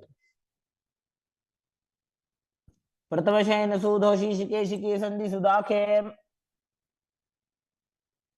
The next asana is Vrishabhadakshipasana. Now lay on your back and interlace your fingers around the neck as you lift both feet off the ground, extending one leg straight and the other knee pulled to the chest. Alternate extending and raising the knee again and again, visualizing Swamiji in your inner space and breathing calmly through your nose in Sahaja Kumbhaka. उत्तानशयनं कृत्वा अङ्गुलिभिः कन्द्रां बद्ध्वा. The next asana is Marottanasana. Lay on your back and lift your legs one by one up, touching the knees to your ears as you visualize Swamiji in your inner space. शोत्तानवत् संस्थितिः कृत्वा जानुद्वयं पर्यायेन कर्णयोः संस्पृशेत्. Next up is Vrikasana. While laying on your back, place the sole of the feet flat on the ground. Stand up and then sit back down, visualizing yourself as a wolf. अथ उत्तानशयनं कृत्वा पादतलाभ्यां भूमिं धृत्वा. The next asana is Ludhasana. Lay on your back and quickly throw your legs up above your head. Completely roll over. Repeat this again and again, visualizing Swamiji in your inner space. Finish in a prone position. उत्तानशयनं पादौ शिर उल्लङ्घ्य. As you lay flat on your belly with the toes extended and the hands on the ground by your shoulders, contract your lips and make the sound of a flute, whistling while inhaling in Saladhasana Pranayama. Visualize yourself as a chariot, carrying warriors into a battle for Dharma on your chariot back. युज्यशयनं कृत्वा नाभिं भूमौ निधाय. The next asana is Dehal Yolanganasana. Now push your body up into Tadakshvasana, the plank position, as you jump your legs forward and back between the arms again and again. Visualize yourself go beyond the body and mind.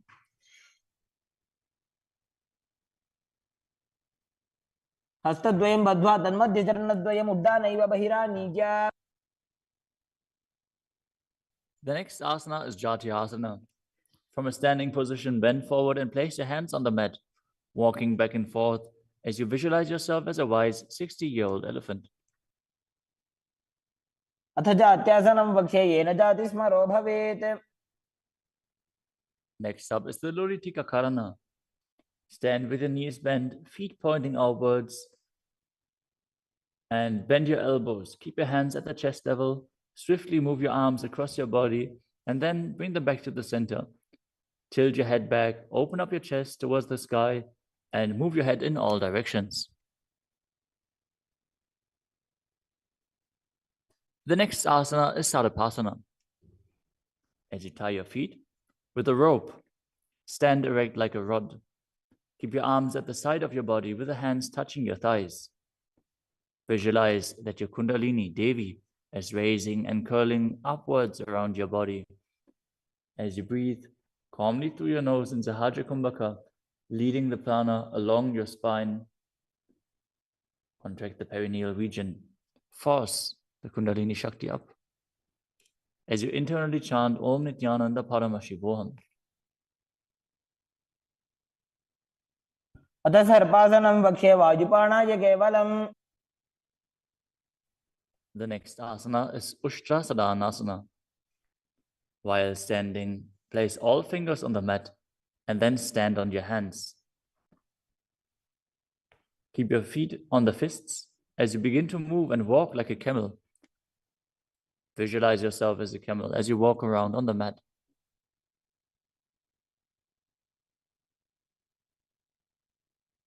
मुष्टिकनिष्ठिकाप्रदेशेन भूमौ निधाय उपरि पादतले संस्थाप्य The next asana is Ashvasana. Maintain the same position. Walk around on the hands as you visualize yourself as a horse.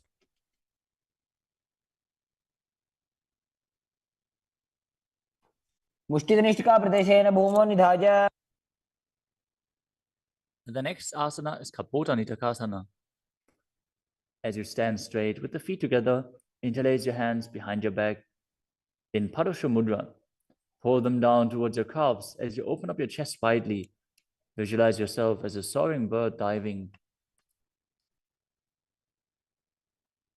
पादतले भूमौ निधाय. Next up is the Tala Pushpa Putam Karana. Stand tall with the palms together in Namaskara Mudra as you gently bend your knees and keep the toes pointing outwards. Simultaneously open up the palms and raise one heel off the ground as you slightly lower the waist and shoulder of the respective heel, bowing to both sides. As you visualize you're holding a bouquet of flowers and offering it to Paramashiva. Next asana is Khadgasana. As you lay down on your stomach, jump your feet up towards your hands and stand. As you bring the palms together, forming the horn of the rhinoceros in Namaskara Mudra, visualizing yourself as a rhinoceros and gaze to the nose. लुजसरतमासनं कृत्वा पादतलाभ्यां भूमिम् अवष्टभ्य. Next up is the Uttanottanam. Hold onto weights if you want to intensify this asana. Now sit down all the way or as low as you can to the ground and stand back up. Do this again and again as you visualize Swamiji in your inner space. पुनः उत्थातव्यम् असितव्यम् इति उत्थानोत्थानं भवति. The next asana is Musalasana. Now stand up straight, raise your arms up over your head and jump repeatedly as you visualize yourself as a mace. तरलं स्थित्वा ऊर्ध्वं बाहु नयेत्. The next asana is Utshesakasana. From a standing position, pull the sole of the foot towards your chest, while with the other leg sit down and stand back up. Alternate on both sides. As you gaze to the nose and visualize Swamiji in your inner space. एकैकं पादतलं कुक्षौ निधाय. Next up is the Parshvajanu Karana. Now stand and keep one leg slightly bent with the toes pointing to the side. Bend and lift the opposite knee towards your chest, pointing the toes downwards. Keep your arms holding the knee with the hand in a fist as you place the other hand on top of the respective thigh with the fingers pointing inwards. The next asana is Tandavasana. You can hold weights to intensify this asana. Visualize yourself fiercely dancing as Lord Shiva as you stand on one leg with the opposite leg extended forward. Lower your body down to the mat and then stand back up straight. एकेन पादेन स्थातव्यं ताण्डवासनं भवति. The next asana is Brahmanasana. Now place one foot onto the opposite thigh as you stand erect on the mat like a rod. Keep your hands by the sides, visualizing yourself being blessed by Lord Brahma. ब्राह्मणासनमावक्ष्ये यत्कृत्वा ब्राह्मणो भवेत्. The next asana is Garudasana 3. Stand tall and wrap the left leg over and around the right knee as you tuck the left toes on the other side of the right calf. Simultaneously cross the left arm below the right and bring the palms together in Namaskara Mudra in front of your heart as you visualize yourself as Lord Garuda. उत्तानकूर्मपीठं च संहिमस्गारुडमेव च. The next asana is Ekapadasana. Now bring the leg to the other thigh as you keep the hands hanging down by the sides towards the knees. Visualize Swamiji in your inner space. दक्षाङ्घ्रिं जङ्घोपरि निधाय च. The next asana is Dhruvasana. Stand on the right leg and hold onto the big toes of the left foot as you straighten the left leg out to the side And visualize yourself as the North Pole star as you rotate on the standing leg. एकेन हस्तेन दण्डरूपस्य एकस्य पादस्य अग्रं धृत्वा The next asana is Trivikramasana. Stand on the right leg and lift the left foot behind your neck if you can. Then stand tall. Otherwise, you can pull the leg towards your chest. Then alternate standing and sitting. Perform the 3 steps of Vishnu as you visualize Lord Vishnu in your inner space. एकेन पादेन स्थातव्यम् उत्थातव्यम्. Now repeat the Parshvajanukarana on the other side.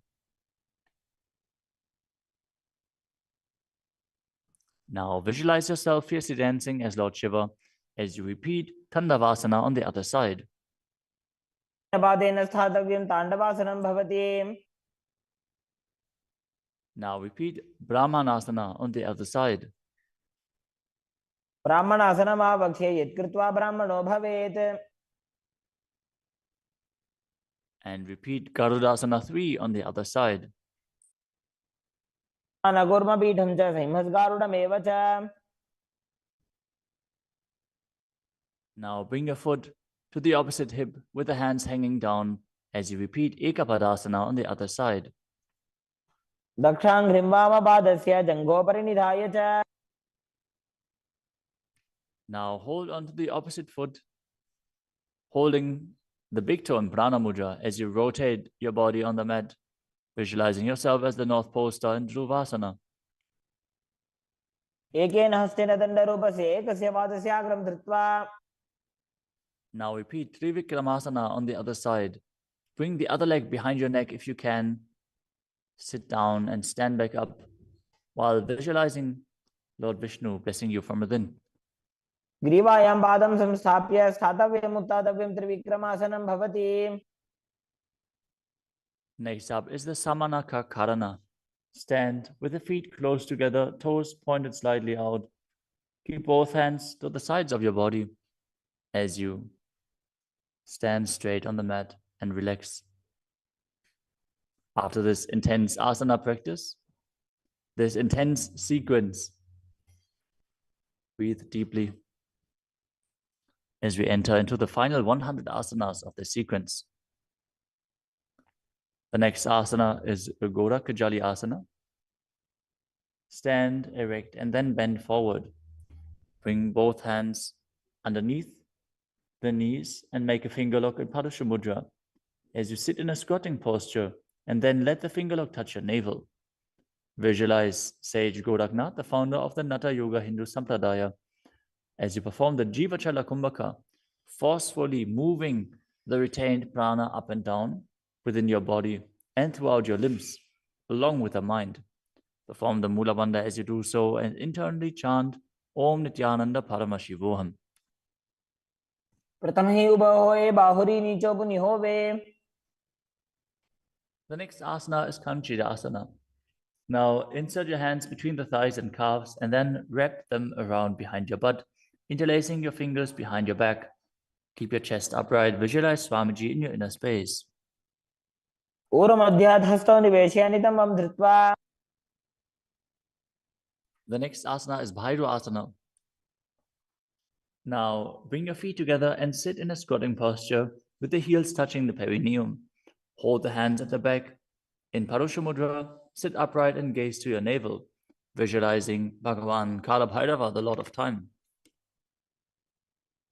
दो ऊपक की धैर्या की माहिली को और मिलाई. Next up is Varahasana. Now squat all the way down to the ground. Keep your feet together, toes apart. Bring your elbows up close to your head and join your palms behind your back with fingers pointing down. Gaze to the nose and visualize a boar, which is one of the 10 incarnations of Mahavishnu. पागदली की माहिली को और मिलाई फना पानी उकड़बई से.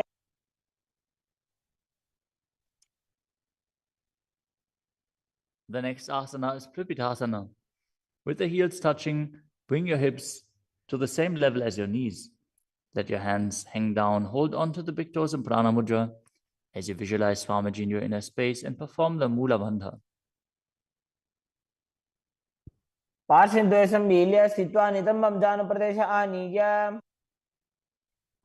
Next up is Bakasana. Now place your hands on the mat, fingers wide, and place your knees onto the back of your arms with the eyes forward. Lean forward and down, lifting your feet off the ground as you visualize yourself as a crow.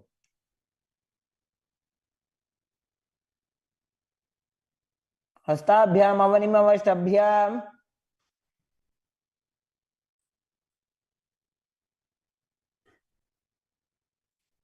The next asana is Sushtanga Kapali Asana. Now kneel down, head on the ground with the palms spread for support. Raise your body on your head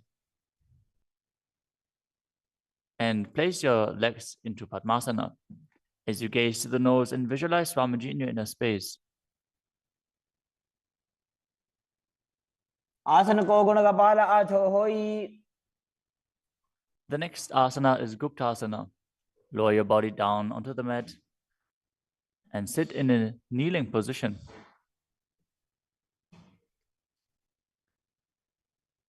Keep your toes touching behind and sit in between the heels. As you place your hands on the knees, sit straight and gaze to the nose as you visualize you are sitting in the secret seat with Paramashiva and Guru. जानुर्वोरन्तरे पादौ कृत्वा पादौ च गोपयेत्. The next asana is Vrikshasana too. This is another inverted posture. So if you have any blood pressure related issues, please take precautions. If you need aid in support performing this asana, if you have a partner available, they can aid you. Otherwise, you can use a wall for support. You can walk the wall up and down. This is a progression where you can increase your arm strength and finally be able to perform this asana yourself. Now, place your hands on the ground, shoulder width apart, and lift your body up straight into a handstand. Visualize you're a tree with deep roots into the ground as you breathe calmly in Sahaja Kumbhaka.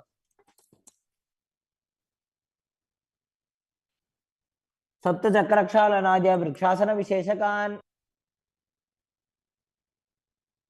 Next up is Shiva Asana.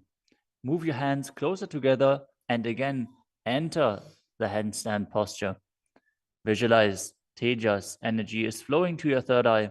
As you gaze up to your third eye, the Tejas energy will rejuvenate your body. दो पग जोड़ी माही Gulf मिलाए. The next asana is Matsyasana too. Now visualize yourself as a fish as you enter a plank position. Lower your body down to the mat and push it back up again and again as you engage the Mula Bandha. निब्जं शयनं कूर्परो पार्श्वभागायाम् ऊर्ध्वकृत्य. Next up is Sarpasana too. Lie prone on your belly with the hands on the hips and lift your chest to the left and right, visualizing and moving your body like a snake. शयनं कृत्वा हस्तौ नितम्बं संस्थाप्य. Next up is Nidalambanasana. Lay prone on your belly with the hands in Padma Mudra, the lotus mudra, holding onto the chin. Keep the toes pointing backwards, feet together, as you feel self-supported and completely independent. कराभ्यां पंकजं कृत्वा तिष्ठेत् कूर्परया सुधीः. The next asana is Chakrasana. As you lay on your stomach, place your hands flat on the mat in front. Straighten your arms and bend your knees. Bring the feet towards the upper back and lift your head and chest up, visualizing yourself as an umbrella protecting your guru from the sun rays. अर्ध्यासनव स्थित्वा हस्ततलाभ्यां भूमिं वष्टभ्य. The next asana is Vajrasana. Now sit on the knees with the tops of the feet flat on the mat. Bring your butt onto the heels Stretch your arms out in front and place the palms facing down as you bring your forehead to the mat. Gaze to the nose. Visualize yourself as Vajra, the weapon of Indra, symbolizing your indestructibility. इदानीं गर्भिणीनां योगाभ्यासो यथा लघु. Next asana is Meshasana. Now place your hands flat on the ground, shoulder width apart, and raise your hips up high into Gajasana. Then alternate striking the ground with your hands as you experience yourself as powerful as a ram. गजासन संस्थितो एकैकं बाहुं भूमौ ताडयेत्. The next asana is Ajasana. From Gajasana position, lift your legs up into the air and slowly bring your forehead to the ground. Visualize yourself as unborn, existing for all eternity. गजासन संस्थितो पादद्वयमन्तराले कृत्य. The next asana is Dhanantarasana. As you sit on your heels with the legs together, interlace your fingers around the toes, pull the feet towards your perineum, and then place your hands on the respective knees. Keep your spine straight, gaze to the nose as you visualize Swamiji in your inner space, and return to breathing in Ujjayi Pranayama, making an ocean-like sound with your mouth. पूर्व विधि परिहाता की काकसीस्यो भणा शरामोडी. Next up is the Angamotanam. Interlace your fingers in front of your body and then behind you, stretching your arms forward to the sides and backwards as you give massage to various different joints and muscles within your body. Visualize Swamiji as you do so. हस्तयोः अङ्गुले बद्ध्वा हस्तयोर्मध्यात् सर्वमङ्गं निष्कासयित्वा. Next up is Garudasana form. Now sit on your heels in Vajrasana as you turn your feet out to the sides. Keep your thighs and knees resting on the ground. Keep your spine straight, hands on the knees. Visualize yourself as Lord Garuda, flying Lord Vishnu and Lakshmi on his back. जङ्घोरुभ्यां धरां पीड्य स्थिरकायो द्विजानुनाम्. Next up is Ananda Mandirasana. Now sit with your legs folded back, the toes pointing backwards, the knees wide, with the hands below the ankles. Keep the front of your buttocks on the ground as you gaze to your third eye and visualize yourself residing in the blissful space of a temple. अथ पक्षे वीरनाथ आनन्दमन्दिरासनम्. Next up is Mandukasana 2. Now sit with the knees wide, the feet overlapping on top of your ankles. Keep your hands underneath the knees, gaze to the nose, and visualize yourself as a frog as you perform Uddiyana Bandha and Mula Bandha. पृष्ठं सम्पीड्य गुल्फाभ्यां जान्वङ्गे सवलयाकृतिः. The next asana is Narasimhasana. As you keep your toes on the mat with the heels up and together, place your perineum on top of the heels. Keep your palms on the ground with the fingers spread wide apart, thumbs touching the base of the hand, touching the toes. Gaze to your nose, stick your tongue out and exhale forcefully. Visualize Narasimha, one of the 10 avatars of Vishnu, as you perform the Mula Bandha. द्वौ होय वैसे AD Mailer गुदानि वैसे. The next asana is Vishrakasana. Sit on the toes and place your perineum on the heels as you separate your knees and place them on the ground. Make a hollow of your palms and place it on your mouth. Keep your thumbs under the teeth and close your lips. Gaze to your nose. Inhale through the right nostril and exhale through your mouth as per your capacity in Vishraka Pranayama. Visualize yourself as Devi, presiding over any and all minuscule fears you might have. द्वौ पगांगी AD जोई गोडाफनो वानपनि होई. The next asana is Makadasana. Now bring the soles together, the top of the feet on the ground. As you sit on the heels, bend your elbows, bring your fingers to the armpits, and imitate as if you were a monkey stretching itself. Visualize yourself as a playful monkey as you gaze to your third eye and perform the Mula Bandha.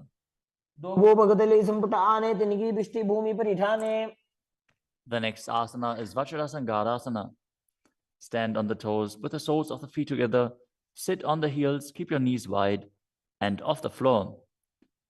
Hold your elbows behind your back as you gaze to the nose. Embody a diamond-like strength for yourself and your Sangha, your spiritual community. प्रथम पानी होय बैसे, दो एड़ी गुदानी बैसे.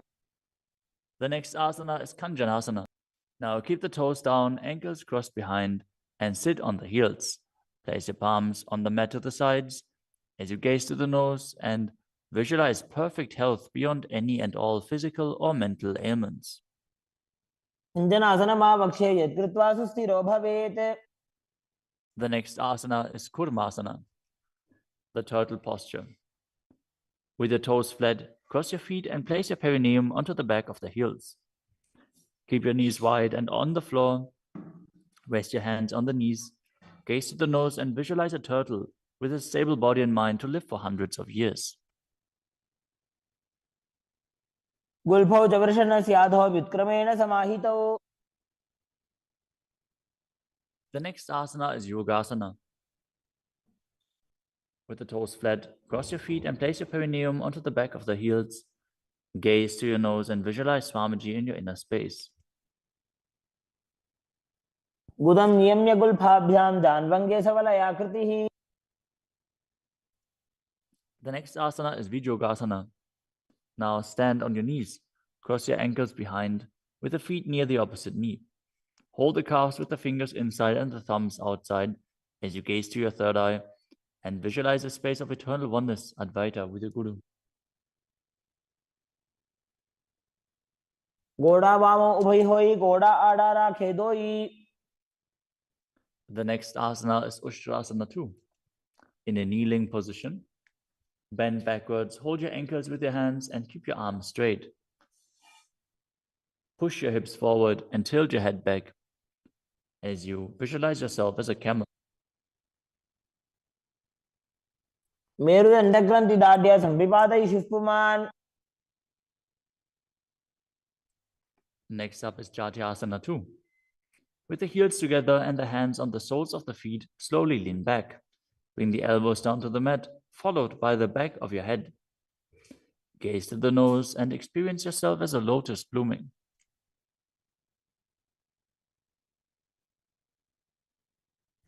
दो एड़ी संपुट करे, सोले मूल द्वारित हृदरे. Next up is Virattasana. Sit on the knees with the thighs and calves together. Lean back and touch your back to the ground. Then rise back up. Do this again and again as you visualize the healing and liberation of all causal subtle forms of your body. Gaze to the nose and perform the Mula Bandha. जंगा पृष्ठभूमो निधाय जंगोदरयोः ऊरुनि संस्थाप्य. Next asana is Kapotasana. From Virattasana, raise your hips higher. Bring your forearms to the mat and hold the back of the heels. As you bring your head in between the feet, visualize yourself as a beautiful dove and perform the Mula Bandha. मेरुदण्डग्रन्थि दाढ्या संविपादयिषुः पुमान्. The next asana is Vadasana. Now stand upright on the knees with the toes tucked. Hold your arms with opposite hands and gaze to the nose. This is the boon-fulfilling posture. Receive your boon from Paramashiva. जानुनि भूमौ संस्थाप्य हस्ताभ्यां बाहु परस्परं धृत्वा. Next up is Vadahasana 2. Keep your knees together, toes tucked behind. Lean forward as you bring the elbows to the mat. With your hands holding the head, rest your buttocks on the heels and visualize yourself as Varaha, the boar incarnation of Mahavishnu. सूर्यं चन्द्रं भेदनानि आसनानि निकथ्यते. The next asana is Mundasana. This is another inverted posture. Use a wall for support if needed. Now kneel down, place your elbows on the mat, shoulder width apart. Interlace your fingers and place your head onto the mat, supporting it with both hands. Walk your feet forward until your hips align with the shoulders and then raise your legs straight up. Be stable. Gaze to the nose. Visualize yourself as a lopped tree as you breathe calmly through your nose in Sahadra Kumbhaka in Mundasana. अधो मुण्डासनं वक्षे सर्वेषां प्राणिनां सुखम्. Next asana is Andhasana. In a kneeling position, Place your head in between the knees and the elbows outside of the knees. Hold your head with both hands, gaze to the nose, and visualize Swamiji in your inner space as you breathe through your mouth and perform the Mula Bandha. प्रथम पगदली समठहरावे कोरमा हिली उभे मिलावे. The next asana is Viparita Shalabhasana. You can hold weights to intensify this asana. As you lie on your belly with the arms extended straight out, lift your thighs, arms, and chest off the ground. Visualize yourself as a locust and perform the Mula Bandha. शलभासन भेदाश्च नटभेरुण्ड नामके. The next asana is Kapalasana. Lie on your belly with the arms at the side, palms facing down. Keep your forehead on the ground and keep your chest on the mat as you lift your legs up together. Visualize yourself as a skull, representing the mind with purified thoughts and a strong will to attain enlightenment. कपालं भूमो निधाय ऊर्ध्वं पादौ नयेत्. The next asana is Akasha Kapotasana. As you lay on your stomach, keep your hands by the sides and lift your legs up over your head. As you slowly place your feet on the mat in front of your head, keep the palms flat on the mat behind, visualizing yourself as a free and open dove. As you breathe in Sahajra Kumbhaka and perform the Mula Bandha. उष्ट्रासने स्थित्वा चरणौ भूमेरुत्थाप्य. The next asana is Chatakasana. As you sit on your knees, bring the chest down so the navel touches the knees and keep your hands and elbows flat on the ground. Be sturdy. Visualize yourself as a sparrow as you perform the Mula Bandha. पुरपरपर्यन्तौ हस्तौ धरामवष्टभ्य. The next asana is a Vrishchikasana too. Now kneel down, keep your hands and elbows on the mat as you raise your legs, bend your back to touch the feet onto your head. Lift your chin and hold as you visualize yourself as a scorpion. विच्छेव पुच्छ प्रतिमाङ्घ्रिपार्श्वे धृत्वा स्वशीर्षे चिबुकं विधार्यकौ. Now place the perineum down on the right heel as you keep the left foot outside of the hip with the toes pointing outwards. Now visualize yourself as a bull as you start breathing in the Antaranga Kumbhaka, forcefully inhaling through your nose, holding the breath for a short while and then exhaling slowly. याम्यगुल्फे पादमूले वामभागे पदेतरम्. The next asana is Lulasana. From the kneeling position, place your hands flat on the mat in front. Lift your knees off the ground and cross the toes over the left. The left toes over the right as you balance above the mat and visualize Swamiji in your inner space. तोलासनं सदा कुर्यात् वायुलोलापघातनात्. Now directly place your perineum down on the other heel as you repeat Vrishasana on the other side. याम्यगुल्फे पादमूले वामभागे पदेतरम्. Next up is Balagunasana. Now place the left toes on the ground and sit on the heel of the left foot. Place the right foot flat on the ground with the knee raised against the chest. Keep your palms on the respective knees as you maintain an upright position. Visualize Balagunahai, one of the 84 siddhas in your inner space. आसन को गुण जल विकार जाई. Next up is Grahasana. Squat with the feet flat on the mat as you bring your elbows under the thighs, wrap your hands around the shins, and hold onto your ankles from the outside. Visualize yourself as the entire planet. पादतले भूमौ संस्थाप्य जानुमध्ये हस्तगुर्परौ स्थाप्य.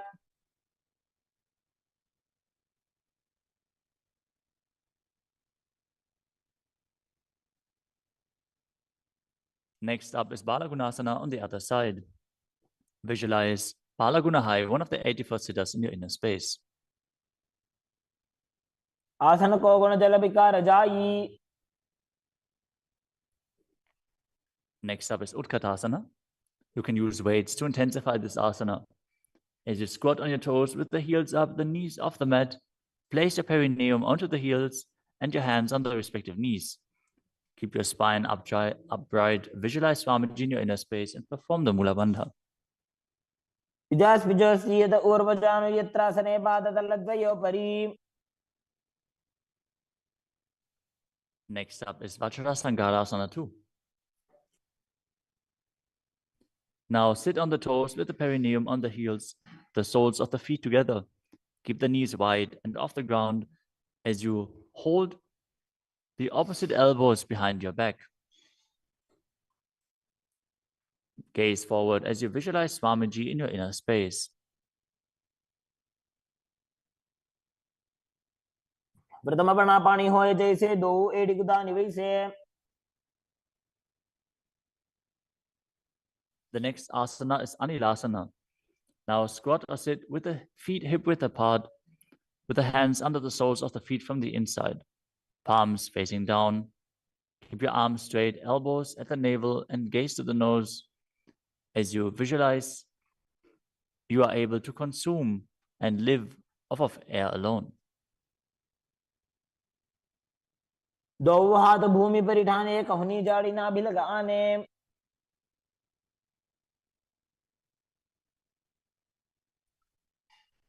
Next up is Padukasana.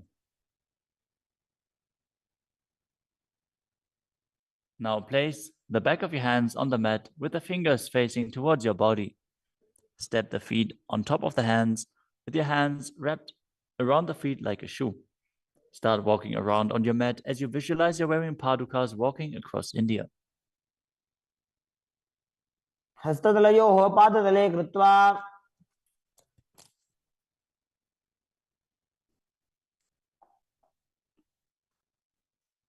Next up is Kukkuttanasana. Now place your palms on the mat, raise both feet upwards into the air, and let them fall back down. Do this again and again as you visualize yourself as a rooster.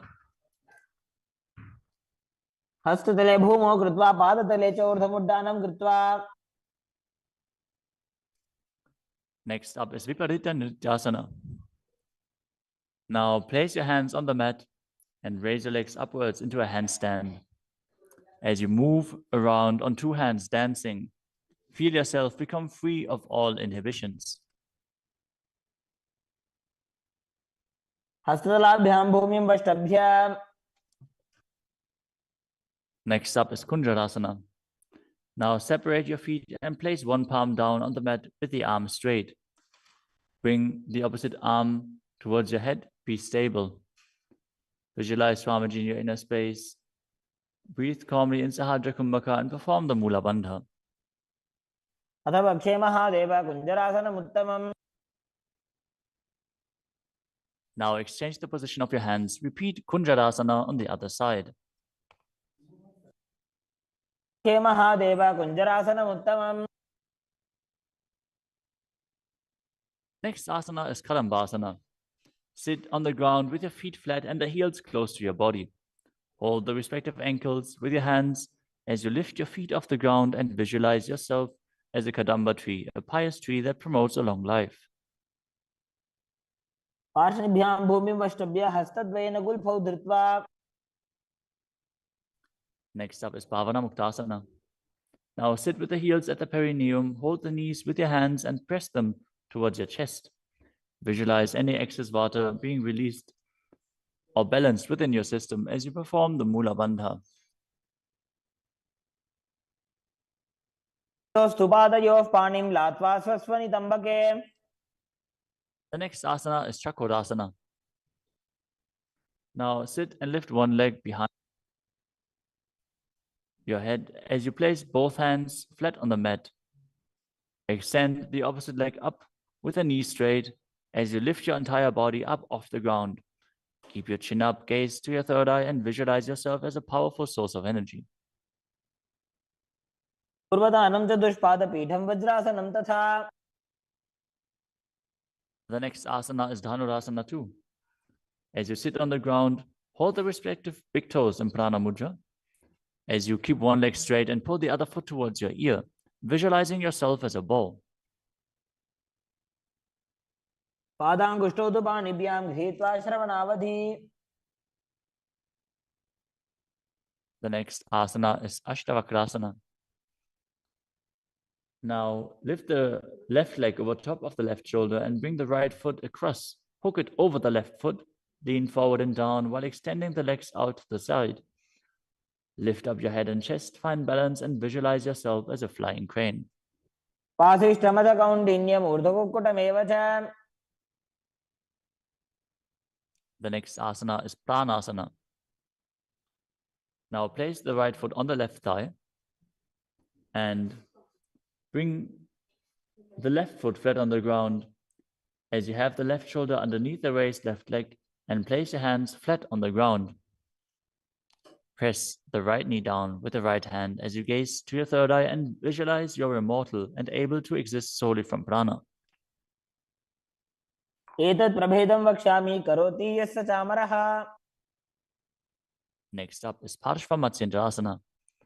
Now keep one leg bent on the ground with a foot at the opposite hip and bring the other leg over top as you twist your body around the raised knee and interlace your hands below the raised knee. Gaze to your third eye and visualize the great sage and yogi Matsyendranath, the master of Hatha Yoga. वामोरुमूलार्पितदक्षपादो जान्वो बहिर्वेष्टितदक्षदोष्णा. Now repeat Chakodasana on the other side. Now sit and lift the other leg behind your neck, keeping your hands at the side and raising your whole body up with the other leg extended, gazing to your third eye and visualizing yourself as a powerful source of energy. पूर्वतानं चतुष्पादपीठं वज्रासनं तथा. Now repeat Dhanurasana 2 on the other side, holding the big toes of both feet in Prana Mudra as you pull the opposite foot towards your ear, visualizing yourself as a bow. पादाङ्गुष्ठौ तु पाणिभ्यां गृहीत्वा श्रवणावधि. Now repeat Ashtavakrasana on the other side. Now lift the right leg over top of the right shoulder, cross the left foot over the right, and extend the legs out to the side, balancing as you visualize yourself as a flying crane. पाशिष्ठमदकौण्डिन्यम् ऊर्ध्वकुक्कुटमेव च. Now repeat Pranasana on the other side. Bring the other foot over top, shoulder underneath, push the knee down and place the other one on the ground as you visualize yourself being immortal and able to exist solely from prana. एतत् प्रभेदं वक्ष्यामि करोति यस्य चामरः. Now repeat Parshva-Matsyendrasana on the other side, bringing one heel to the opposite hip, the other leg over top of the knee as you twist your body around and bring your hands underneath and interlace the fingers behind your back, twisting your body even further, gazing up to your third eye and visualizing Matsyendranath. वामोरुमूलार्पितदक्षपादो जान्वो बहिर्वेष्टितदक्षदोष्णा. Next up is Ardha Paschimottanasana. As you keep one leg straight and press the perineum with one heel, lean your chest forward and down, hold onto the front foot and bring your head towards the knee. Visualize Swamiji in your inner space.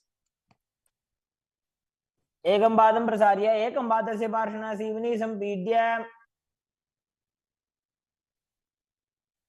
Next up is Kraunchasana. Now place your left ankle outside of the hip, hold the sole of the right foot and lift the leg up towards your forehead. Keep the knees straight, visualize yourself as a crane as you engage the Mula Bandha. उत्थानपादं क्रौञ्चं च मरीचिं वीरभद्रकम्.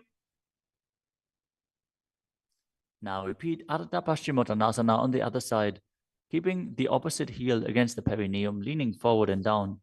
Perform the Jivachala Kumbhaka, moving the prana up and down within your body. एकं पादं प्रसार्य एकं पादस्य पार्श्वना Seoni सम्पीड्य. Now repeat Kraunchasana on the other side. As you bring the other heel outside of the hip, extend the opposite leg up, holding the foot with the knee straight, visualizing yourself as a crane. उत्तानपादं क्रोञ्चं च मरीचिं वीरभद्रकम्. Next asana is swastikasana. Now sit with the soles between the thighs and calves. Keep your spine straight, the palms resting on the knees. Gaze to the tip of the nose and embody peace, well-being, good fortune, and prosperity as you visualize a swastika.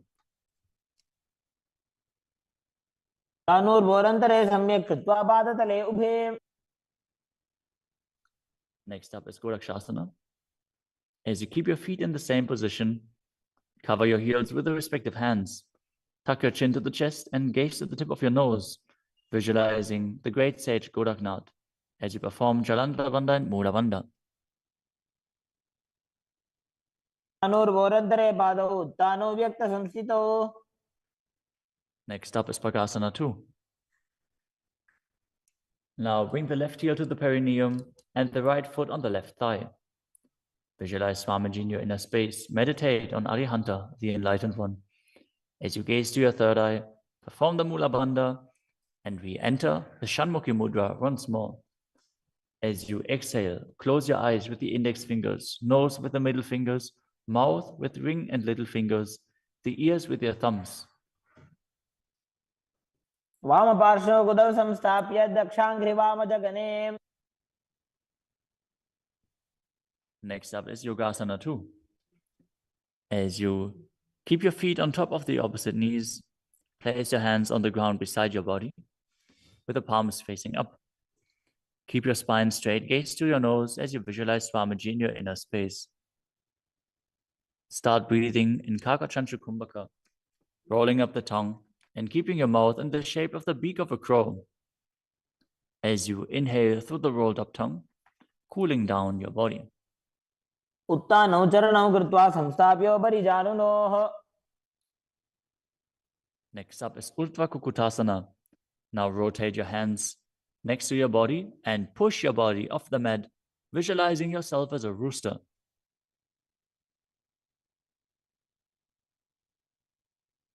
वासिष्ठमदकौण्डिन्यम् ऊर्ध्वकुक्कुटमेव च. Next up is Siddha Haratali Asana. From Padmasana, insert both hands through the knees and place them on the mat. Avoid lifting your body up. Stay seated in this position as you gaze to the nose and visualize Swamiji in your inner space.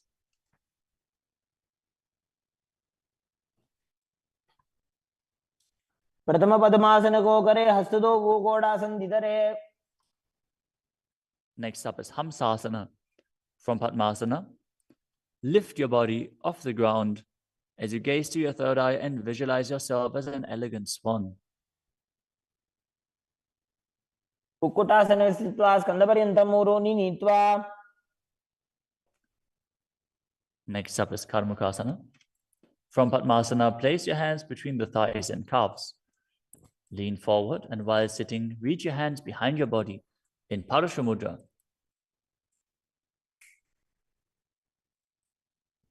As you bring your forehead to the floor, gaze to the nose, visualize yourself as Lord Shiva's bowl. प्रथम पद्मासन को करे Ghodasan दिमाहि करिधरे. The next asana is Kurmasana 2. Sitting in Padmasana, lift your knees and insert both hands through the thighs and calves. As you bend your elbows and hold onto the respective shoulders with your hands, visualize yourself as a turtle, having a stable body and mind to live for hundreds of years. बाईजंग पर दक्षिण बावा दाईजंग पर बाईं ल्यावा. The next asana is Granthi Bedasana. From Padmasana, insert both hands through the thighs and calves. Bend your elbows, hold the respective shoulders, tuck your chin to the chest. Gaze at the nose and rejoice, knowing you're in Shiva's secret knot posture. अथ वक्षे नीलकण्ठा ग्रन्थिभेदासनं शुभम्.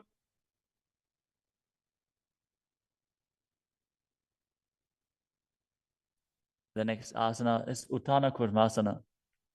From Padmasana, insert both hands through the thighs and calves. As you roll onto your back, Hold onto the respective shoulders with your hands and gaze to the nose, embodying a turtle laying on its back.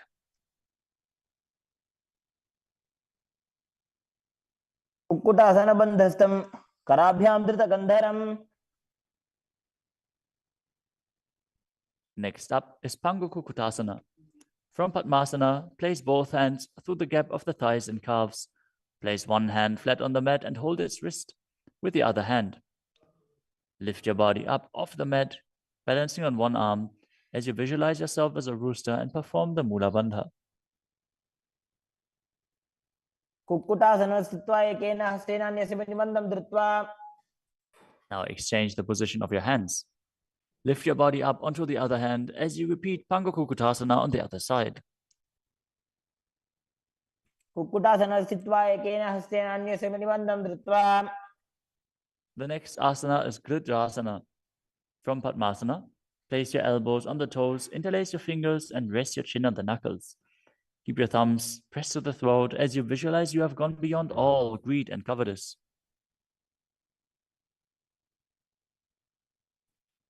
जानुर्भोरन्तरे पादौ उत्तानौ व्यक्तसंस्थितौ. Next up is Padmasana 3.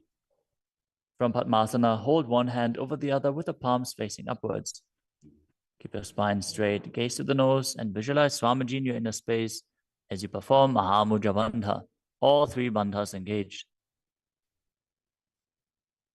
उत्तानौ चरणौ विधाय विधिवत् शक्तिस्थितौ योगिरात्. Next up is Padmasana 4. From Padmasana, place your palms on top of the knees. Keep your spine straight, gaze to the nose, engage the Mula Bandha, and visualize Paramashiva in your inner space. एतत् पद्मासनं कुर्यात् प्राणवायु प्रसिद्धये.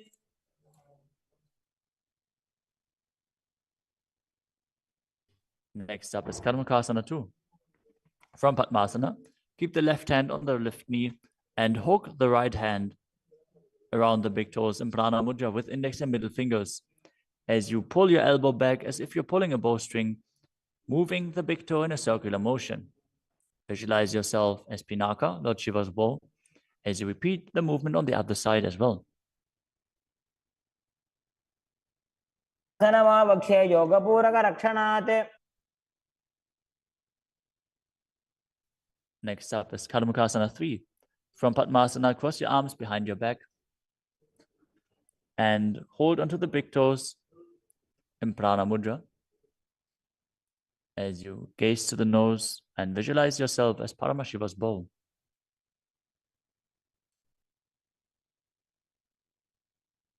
मुखासनमाक्षित्य उदरे पूरयेत् सुखम्. Next up is Dridhasana. Now maintain Karmakasana 3. Lift your chest up and gaze to your third eye, visualizing that you are the action of Paramashiva's third eye, destroying anything you come across. ऊरुभ्यामुपरि स्थाप्य पादयुग्मं प्रयत्नतः. Next up is Nagadasana. From Karmakasana 3, with your arms behind your back, roll onto your back. Hold on to the big toes if you can. Otherwise, lay on your arms in Padmasana as you gaze to the nose and visualize yourself as a snake.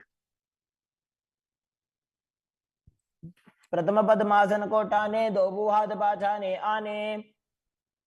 Next up is Kandukasana. As you lie on your back, bend your knees with the feet off the ground. Embrace your knees to the chest with the head touching the knees. Roll your body up into a ball as you breathe in Sahadra Kumbhaka.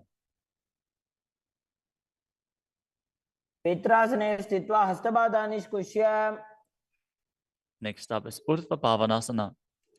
Lay on your back with the knees raised together, feet flat on the ground. Interlace your fingers behind your neck as you gaze to the nose and visualize Swamiji in your inner space.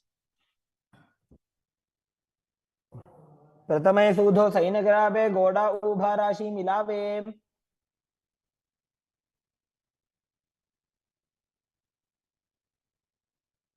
Next up is Marakata Pitasana. Lie on your back and bend your knees as you keep your feet flat on the mat and place the upturned palms underneath your heels. Lift your hips up as you visualize yourself as a powerful alpha ape. Perform the Murcha Kumbhaka with Jalandhara Bandha and Mula Bandha engaged. उत्तानशयनं पादतले उत्तानहस्तयोः स्थापयेत्. Next up is Uttana Shiki Pitakasana. Lie supine and raise your hips up. Support your hips with your hands, placed at the waist, as your elbows bear the weight of your body. Press your chin to the throat, gaze to the nose, and visualize Swamiji in your inner space. जङ्घोरुबलहीनश्चेत् उत्तानशीपीठकम्. Next up is Nadakasana. As you lie supine, raise your hips and legs up. Bring your hands to the lower back for support if needed, but then place your elbows and hands flat on the mat below. Balance as you visualize traversing Naraka, hell unscathed. ग्रीवाकण्ठेन भूमिं विष्टम्भ. Next up is Tiryanokasana. From Nadakasana, bring your hands to the lower back and keep your elbows on the mat. Raise your legs up vertically and slowly lower and angle them down, keeping your core engaged. Visualize your abode crossing the ocean of samsara. नौकावत् स्थित्वा ऊर्ध्वं पादाग्रद्वयं नजेत्. The next asana is Dvajasana. Now bring your arms back flat on the mat.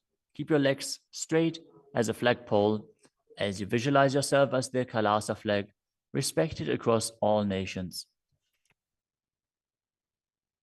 प्रियन् नौकावत् ग्रीवापृष्ठकूर्परैः भूमिं वष्टभ्य. Now gently lower your body down to the mat as you lie supine. Contract the perineal region and pull the Kundalini Shakti up your spine, performing the Shakti Chalan Mudra. Bring it up to the Brahmarandha.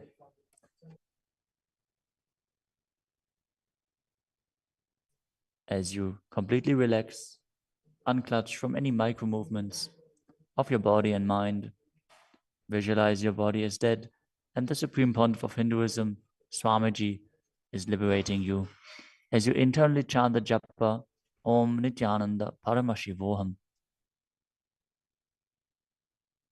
उत्तानं शववद्भूमौ शयनं तोषवासनं शवासनं श्रमहरं चित्तविश्रान्तिकारणम्.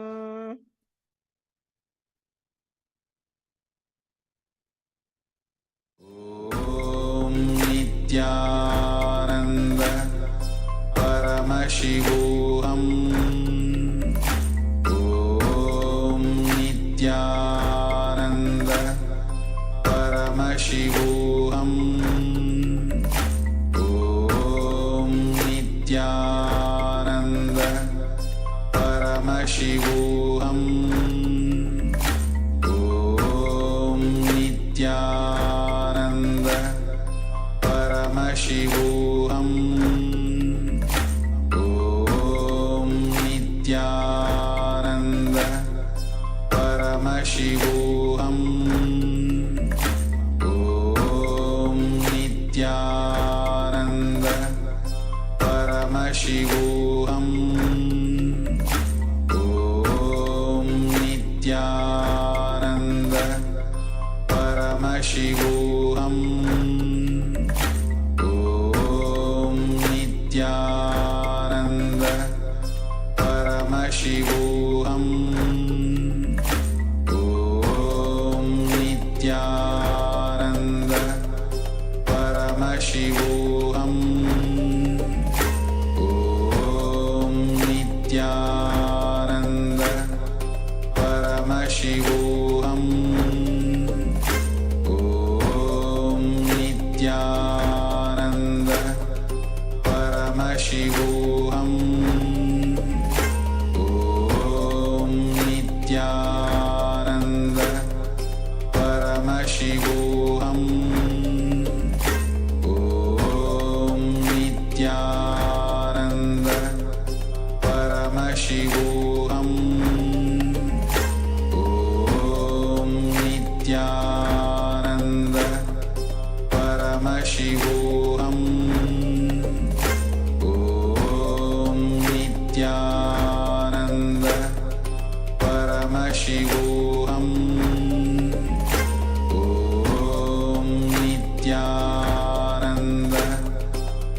Paramashivoham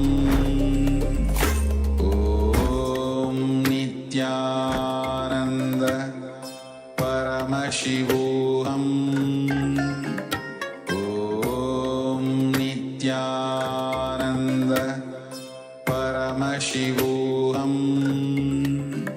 Om Nityananda Paramashivoham Om Nityananda Paramashivoham Om Nityananda Paramashivoham Om Nityananda Paramashivoham Om Nityananda Paramashivoham Om Nityananda Paramashivoham Om Nityananda Paramashivoham Om Nityananda Paramashivoham Om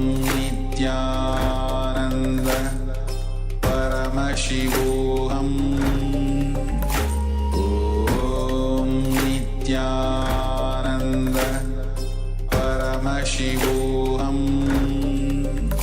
Om Nityananda Paramashivoham Om Nityananda Paramashivoham Om Nityananda Paramashivoham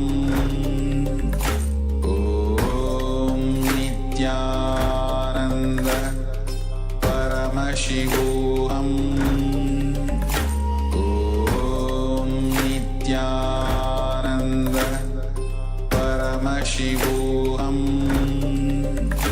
Om Nityananda Paramashivoham Om Nityananda. Now slowly return to your physical body.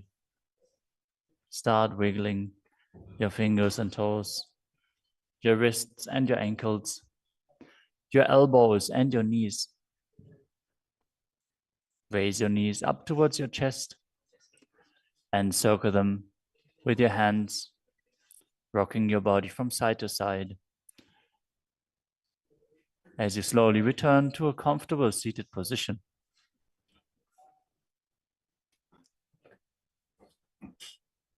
Congratulations for completing the Dvitiya Vinyasa Krama 308 asana sequence as revealed by the Supreme Pontiff of Hinduism. With this, let us conclude the Nityananda Yoga session. As you sit straight with your head, neck and spine in a straight line, place your hands in Anjali Mudra in front of your heart center. Close your eyes, take a deep breath, visualize Swamiji and chant the Purna Mantra. ॐ पूर्णमदः पूर्णमिदं पूर्णात् पूर्णमुदच्यते पूर्णस्य पूर्णमादाय पूर्णमेवावशिष्यते ॐ शान्ति शान्ति शान्तिः हरिः ॐ तत्सत् सर्वं भगवत् श्री नित्यानंद परमशिव पादुकार्पणमस्तु ॐ नित्यानन्दम् Nityanandam. Thank you for watching, and if you found the video enlightening, please give it a like, share it with your loved ones, and subscribe to stay connected with us. don't forget to click the bell icon to receive the notifications.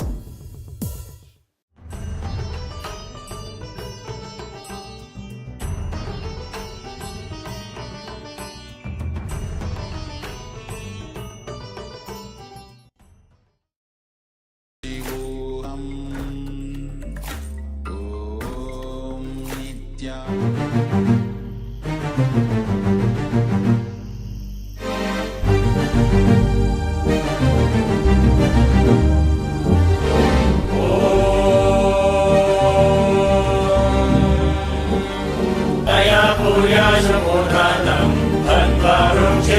सेतुना निर्विकल्पं मनः कृत्वा सर्वोत्य सर्वगोत्तमः तया भूयाशु मूर्धान्तं हत्वा वृक्षेप सेतुना निर्विकल्पं मनः कृत्वा सर्वोत्य सर्वगोत्तमः तया भूयाशु मूर्धान्तं हत्वा वृक्षेप सेतुना निर्विकल्पं मनः कृत्वा सर्वोत्य सर्वगोत्तमः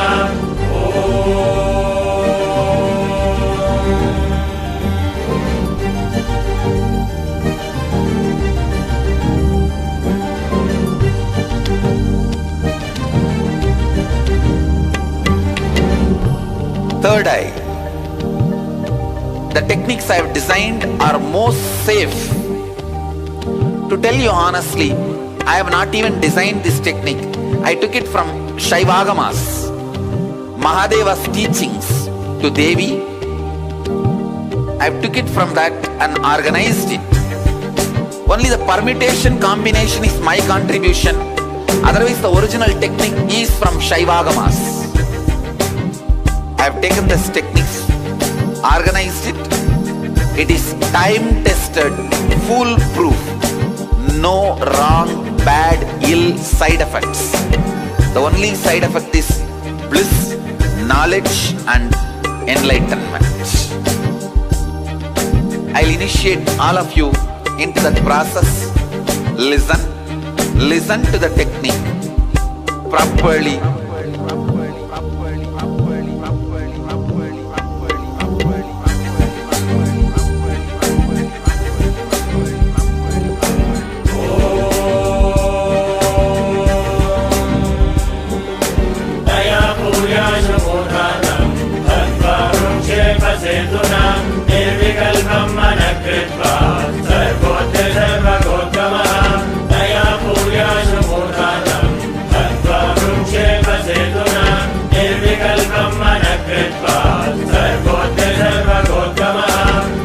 Now, this technique is a two-part. First part, with your open eyes, start visualizing the center of your forehead, means where I have the kumkum, the red dot.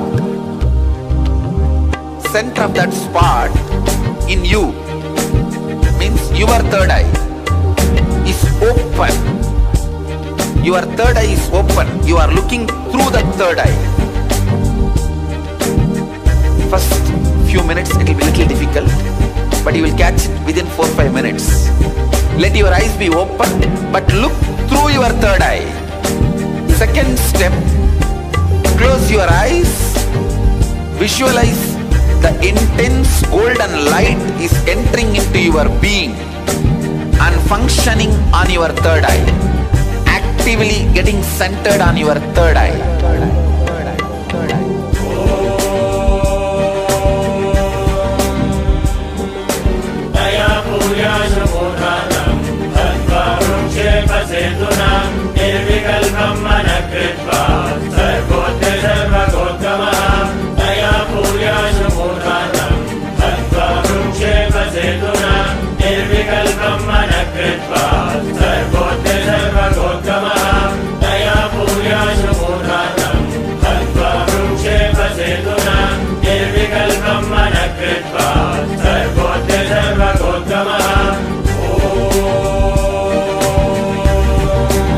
Please understand, the first step is visualizing. You are looking through your third eye and look through your third eye to my third eye. Second step, close your eyes and visualize intense light. Golden light is entering into your body from above, the sky, entering into your head and getting centered, functioning, active on your third eye. Now, close your eyes. Visualize the heavy white light, golden light is landing on your head from the cosmos and getting activated and centered on your third eye. Close your eyes and visualize the energy entering through your head and getting activated and centered on your third eye. Look through third eye to my third eye. Shake. This technique which I initiated you now, you can practice this every day. This is the first step to awaken your third eye. Practice this every day, at least for next 21 days. You will experience awakening of the third eye and Kundalini Shakti in the third eye. Paramashivoham Om Nityananda, and welcome to all the Paramashivoham Level 2 participants watching us from social media platforms, whether it's YouTube or Facebook and Zoom as well, to this next session of the Paramashivoham program, where we are going to be manifesting the powers of Paramashiva, the extraordinary powers of Paramashiva, with the grace and blessings of the Supreme Pontiff of Hinduism, Bhagavan Sri Nityananda Paramashiva, our beloved Swamiji. So today we are going to be manifesting once again the power of third eye reading, the first power that we have all been initiated into. The power of third eye is the ability to see without the eyes, and not just see without the eyes, but to be able to see anything wherever it may be without the need of your senses. Just with the space of consciousness, you will be able to see anything.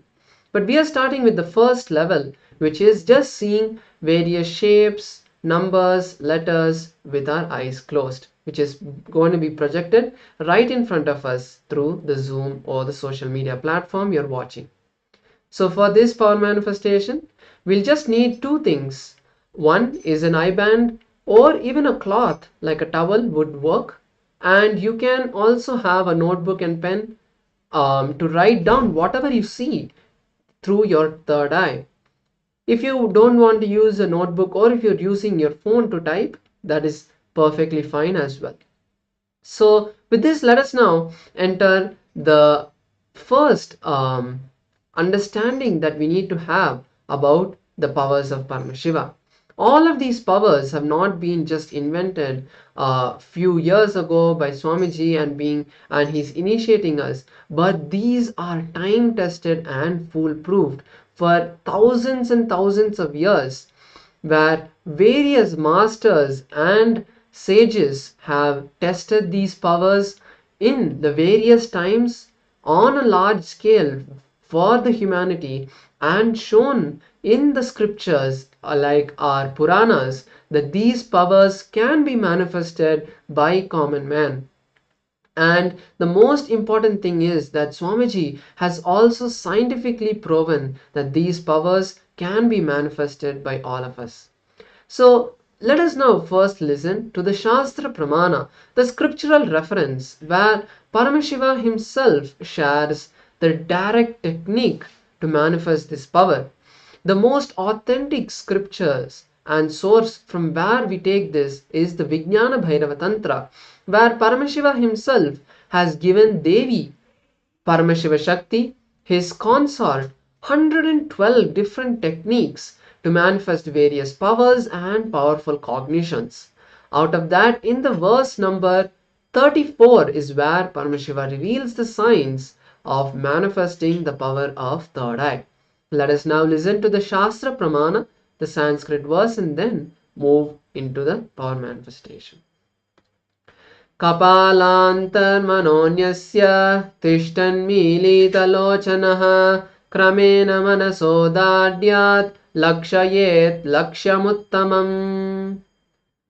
Bhagavan Paramashiva says, by fixing the mind on the inner space within the crown center, sitting stably without any movement, having the eyes closed in succession.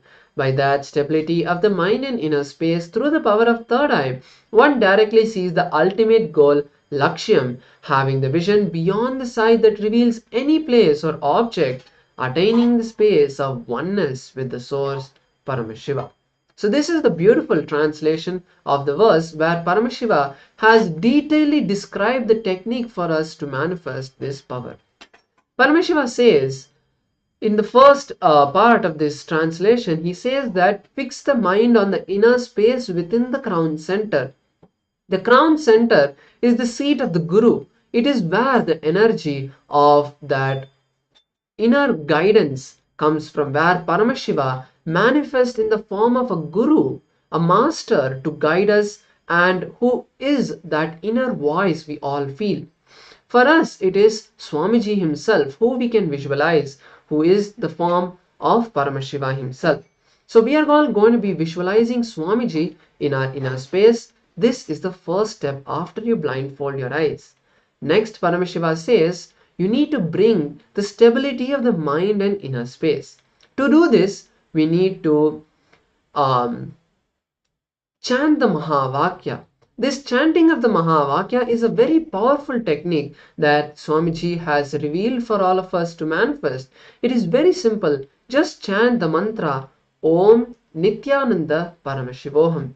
This is the key that connects us. This is the energy that invokes Paramashiva, that oneness with Swamiji, that oneness with Paramashiva for us to be able to manifest any of these extraordinary powers.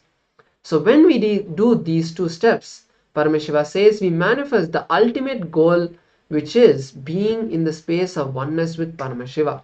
It is not the ability of seeing with the eyes closed. The ultimate goal of this power manifestation is to experience that space of bliss and oneness with Swamiji.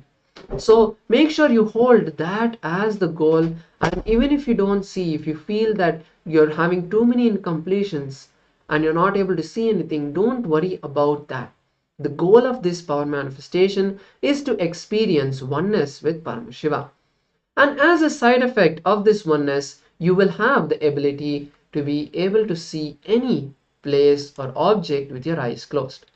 Today we are going to be starting with numbers. We will be seeing various two-digit numbers. So you can now all close your eyes.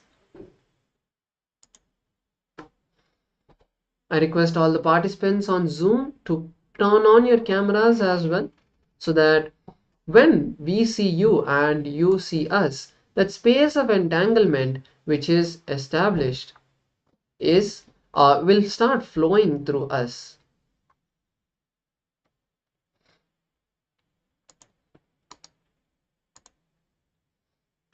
So once you close your eyes, start visualizing Swamiji in your inner space, the space between the brow center